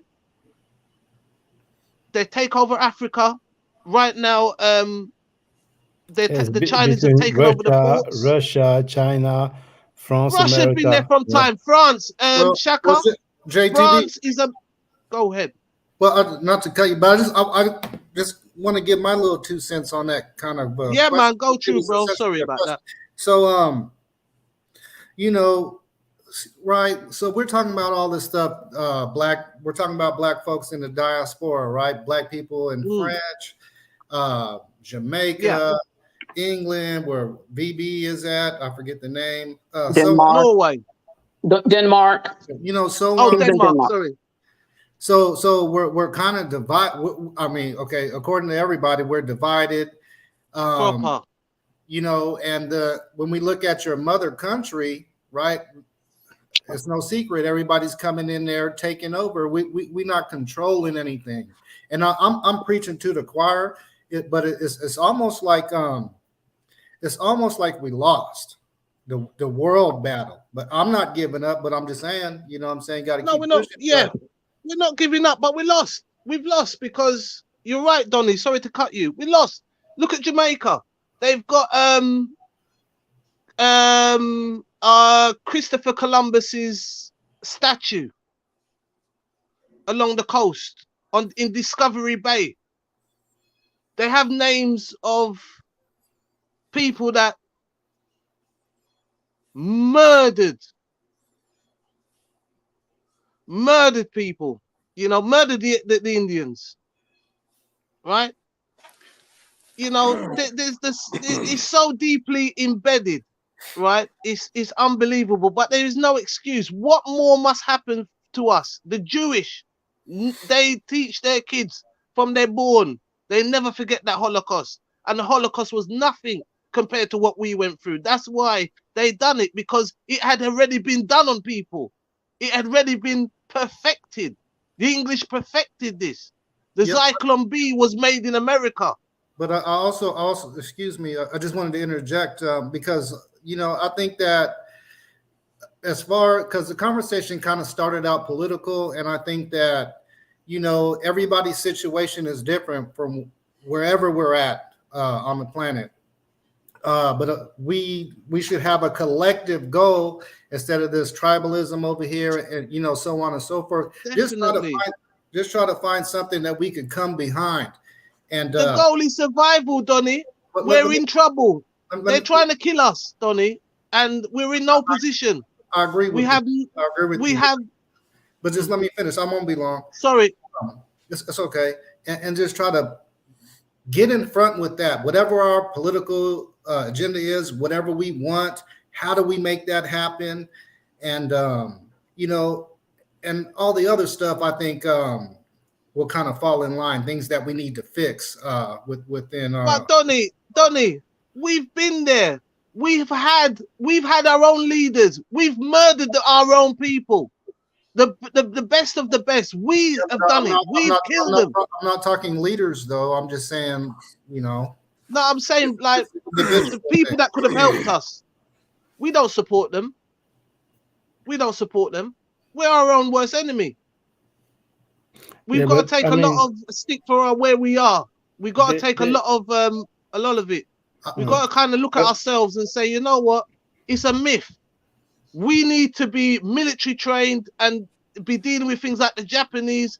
We need reconstruction. But you know, like how these people be reconstructed. They are on their own land. Follow the Japanese, follow the Germans. If you try to go that route, you know, you're on foreign territory. You know what I'm saying? But I hear you, though. You know, we can train, but we have to be careful what we're saying. You know, but probably I think bridge with the motherland, you know, will be a good option. Well, look, okay. You said the motherland, yeah, Shaka.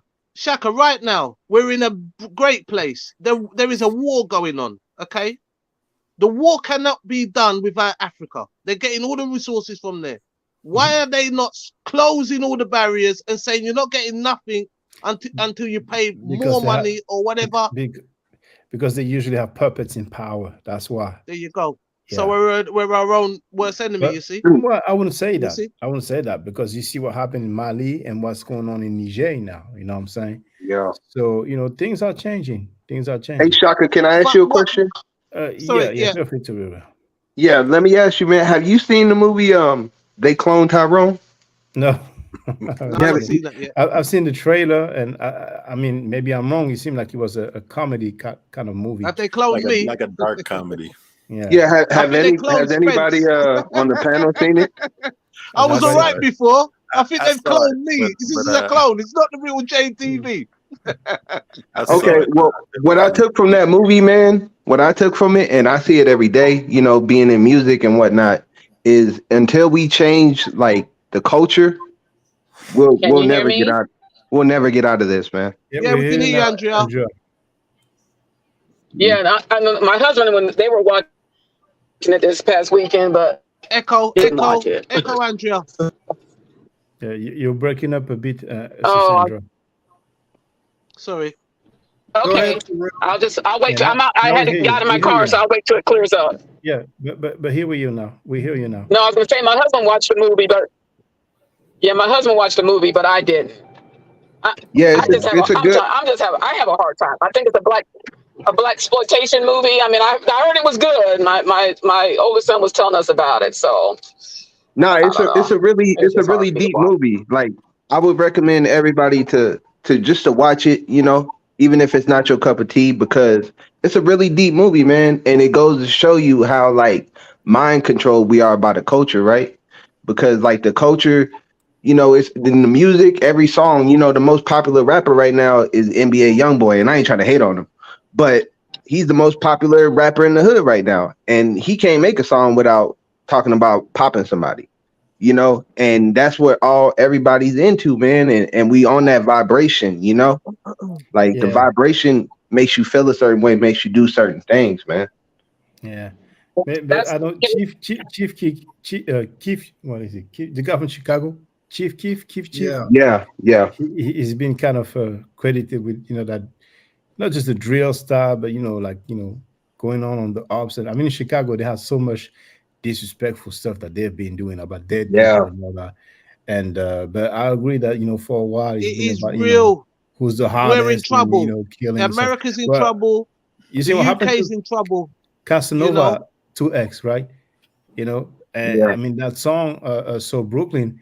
The dude said, I have two bodies. What's your stats? It's just Yeah. and he reneged on the gang. Yeah, I heard he got a $150. I don't know if it's true, but I heard he got slashed in the face or something like that. But he got his sentencing, 15 years or something? Yeah. You know what I'm Well, saying? look at Dr. York. Look at Dr. York. Look at Polite. Malachi York, he's not a doctor. But I hear Malachi, you. sorry, Malachi York. Look at this. Yeah. Look at this. Look at Senator. Look what's happened to us. Look at Nepal. Look at the state of us. That's on a so-called Look at the conscious state of tip. us. But then again, Look it's what they're people doing like to us who speak Shaka. out. Shaka's calling them out, and look at what they're doing. But they- So Donny, tell about me to what we expire. need to do, Donny. They're about to, we need to keep Medea, on what doing. should we do? Randria, Shaka, what should we do? Too Real, what should we do to get ourselves out? Because the way I look at it, we're in trouble. In America, they're in trouble because the white people are getting all their guns. They're all for this doomsday and all that. They're ready to, and they're not going for the Indians. They're going for the black people. In England, Now- the same way. They're gonna come for us. Shaka's over there as well. Them white boy they're coming for Shaka. They're not going for no Indian. They're coming for the black man first. That's what they like. But check this out. There's That's what good they and like. bad. And we're not ready. Well, I would say we're not ready, but there's good and bad everywhere. I think we should continue to stand for what's right, and eventually, if we have enough like-minded people, then we can really make a change on the ground, within the grassroots, But yes, we are in a bad shape, but it's been worse before. Shaka, it's serious, man. They're it's a return. It's like even I can say the same thing for America. They've returned back to that kind of Jim Crow mentality. Yeah, right. but I want to try to respond. I'm not the sharpest tool in the drawer here, right? And I'll admit that I have no problem with that. But so that's why I look at examples and stuff like that. Like the Chinese, what did they do? You know what I mean? They got whooped. They settled down, got themselves together, and they bouncing back. Now look at them. There you go. Look where they got their foot. I mean, so it's okay. A lot of people took from things that we were doing in the 60s, so on and so forth. It's okay to borrow and use their ideologies and stuff. So that's what I think we need to do. That's number one. And then number two, it's a whole bunch of stops. See, I'm a big fan of Neely Fuller's book. Neely Fuller Jr.'s book. I believe in that code. The composite. But I ain't gonna. I'm sorry, Shaka. Go ahead. No, I was just about to say. I'm trying to say the title. The compensatory. We just call it the code because it's too long to say. Yeah, the code. Yeah. Go ahead, Donnie. So I go with that, but I'm not gonna hijack it like punk ass Tariq did. Excuse my French. But we have to be on code. You know, so and then get with the stops and start putting our differences aside and do like a political thing where we put our issues to the side, and what we want as a people is up front, and we demand that, and that's who gets our vote, so on and so forth. Excellent, Donnie, brilliant. I think that's a great idea. Yeah. To some respect, I mean, I'm at this point in my life, anybody that's against child molestation and rape is good, to, But I ain't gonna cap for the Abrahamic belief system because I know what it costs to our people. But there's good and bad everywhere, and indeed, we have some people who have some influence. It is true, but they are on their way out, and we can learn from how did we get there. Guys, but see, Shaka, I'm sorry, brother. Go ahead. Sorry, you see this book here? It's important. I think everyone should read it. Sonetta, if you're watching this, you need to read this book. He doesn't read, brother. It's called. He doesn't read. Well, there you go. So we'll read it for him. Save you some trouble. It's called. Frankie. It's called Strozen. It's by Strozen. It's a book called Hate. It's about hate speech. He listen to you if you send him money. You can't call him a pedophile and send him money. He'll invite you on his panel. But what I was gonna say, Shaka, man, is I don't think we playing when we talking about the white man, right? I don't think we playing from our position we in right now, and I'm just a youngster, man. So y'all correct me if I'm wrong, right? But from what I see, man, it's a mental game that we gotta conquer first, and then the economics will come later. Because what's the point of them giving us all reparations, right? Everybody gonna go out and buy Lamborghinis and put the money right back in their hand. That's something else. That's something else. Let's get to that's why I'm saying. That's why I think it's a mental game that we got to get around first. But we need psychology. We need psychology. We need psychologists. We need the black psychologists, Andrea. We need help. We need psychological help. We're psychologically damaged. The real. Nobody says that of any other group that's gotten their reparations, quote unquote. Nobody has said, well, they got to get their mind together first before they gave them. Nobody says that about anybody. Why us? Why do we have to do that? Because they spent their money on. Let me say that. Okay. I'm sorry. Nobody cared about any of that. They just said, that's what Dr. Phil was saying on his show. I don't give a damn about what he has to say about who cares? Who cares how we spend our money? At the end of the day, I'm not saying we shouldn't do what's right by the money if we got reparations. What I'm saying is nobody put that same stipulation on anybody else.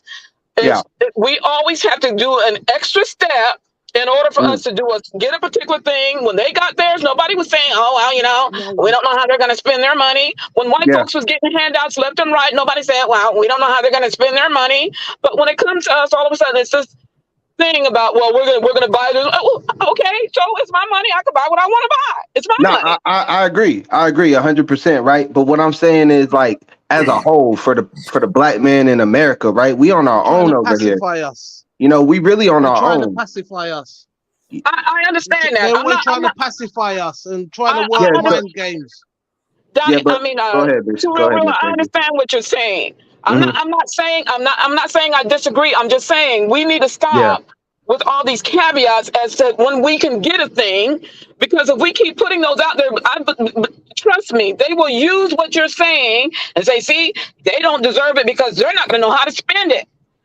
We don't need to put nothing out there like that. It's war strategy, strategic. But hold on, Jay. Let her finish, Jay. Let her finish, Jay. Let me hear what she's saying. Go ahead, Miss Andrew. Like, friend, I'm gonna tell you a situation that happened at my job, and I'm sure I've said this once before. We during Black History Month and the last year in 2021 when I was there, another Black person came up with a bright idea for us to participate in this Black History, to say we're Black and okay, we were the only group of people that were told to do something like that. Nobody else. When their months came up, when it came up to Asian and whatever month, they didn't have to say they were Asian and. We were the only group of people that they made that suggestion to. And I'm like, what? Yeah. They know about the and part. They know we're Black and parents and mothers and fathers and sisters and brothers and engineers and doctors. They know all that. The problem they have with us is that we're Black. It has nothing to do with the and part. So we need to stop appeasing people and trying to give them something extra, because then they'll push the goalpost and it'll be something else and it'll be something else and it'll be something else. And we have to know when enough is enough. And to me, enough is enough. We don't have to keep doing all that. We've lived in this country long enough for them to know that we are who we are, and there is nothing. We owe them nothing. We owe them nothing. We owe it to ourselves. But we don't owe it to them, and we shouldn't be putting all that stuff out there once we get our mind right on this stuff. Don't give me my money, and my mind might get right when you give me my money. Yeah. Nah, I hear you. I agree with you. You know what I'm saying? If somebody gives me some money, you can't tell me how to spend it. I don't care what nobody say. Right? Go. But here's the thing. What I'm talking about is like as a whole, as a people. Like imagine if they gave us the money, right? And we all came together and said, you know what, we're gonna build our own manufacturers and spend money, with our vendors. We will be able to come up and out of this situation, I feel like. No. We're living in a white man's world. No. What were you gonna say? White man's economy. We ain't got no. Listen, go ahead, brother. Say we're gonna sell. Say we're gonna. I'm sorry. Sorry, brother. Sorry. No, it's okay. It's 1:50 a.m. and it's been like nearly 4 hours. I propose. I think I'm gonna go like tomorrow. Like same time. This is a good conversation. I'm coming back. I'm coming back tomorrow. I want to finish this up. Yeah. Andrea. Yeah. We're at war, and I'm with you, sister. We're not in no pacification. Yeah, we're getting ready. Put the boots on. Can I just say something real quick? Because I was gonna say this and get off here anyways. Because I got dinner. Good night, ready. everyone. See you tomorrow, Jay. Tomorrow. See you tomorrow. Yeah. A few years ago, not even a few, probably like back in 2010. Stop it. Something like that. I remember seeing this video, because it was all caught on video. At least the relevant part. There was a girl this was out of Philadelphia. There was a girl on a bus who had a baby with her, and the baby did something to upset her or whatever, and she was hitting the baby. These are all Black folks I'm talking about.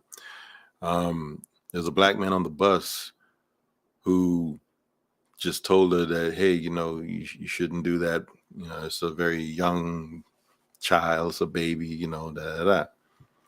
She got upset that he told her that, and she got on her cell phone and called up some dudes to meet her at the bus stop where she was getting off. And when her stop comes up, she gets off the bus. This is the part where it's on camera now, because there's cameras all around, the city and stuff. She gets off the bus and she directs the young men that there he go right there, shoot that nigga, whatever. And they start letting off shots into the bus. The bus is filled with people, kids, old people, all of that is up in there. And she's directing them to start shooting into the bus at the guy. All of them got rounded up and got put in jail and whatnot. But for me, when I saw that, I basically came to a conclusion about our state in general, where I just said to myself, genocide in, genocide out. It took genocide to get us into this state, and it's going to take something that looks a lot like genocide to get us out of it. That's how she reacted to someone just trying to correct a behavior. They were willing to kill because someone tried to correct a behavior. That's where we're at. If we wanna go straight at it like that, just straightforward with some kind of movement or anything and try to get our folks to correct behavior, they're willing to kill to keep things the same. So in my opinion, I feel like it's going to take what I call a major reset event. I would love it if we could have our own schools and we could teach folks and change things gradually that way and whatnot. But our people are very, I guess you could say, as strong as we were in trying to reject being changed into this in the first place, is how we are now. That's how resistant we are now to change again. Because it's just become tradition to be the way that we are right now. So I Rwanda, I don't like how they went about it. But if you look at how Rwanda is today, all that I can think is the only thing that you can attribute that to is that major reset event that they had that just knocked everybody out of this stupor that they were in. And that's what we need, is something serious and jarring, something that just makes everyone stop like, this is something different that's going on. And you know what I mean? That's what it's going to take to me. So I'm gonna leave it at that because I got dinner to go eat. And I'll see y'all tomorrow. Yeah, I'll share the link here and I'll put it in the comment. I call it Problems and Solutions. It's going to be tomorrow, 4 p.m. EST, New York time, which will be 9 p.m.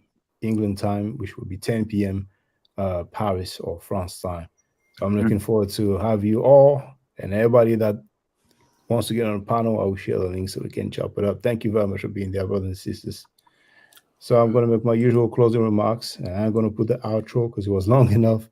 So stay safe, stay healthy. If I'm allowed to, by the nature, I will definitely holler back at you. I don't argue. I state facts. If you're not part of the solution, you're part of the problem. If you do not think right, you will not act right. If you know better, you will do better. Do it to do an Hotep.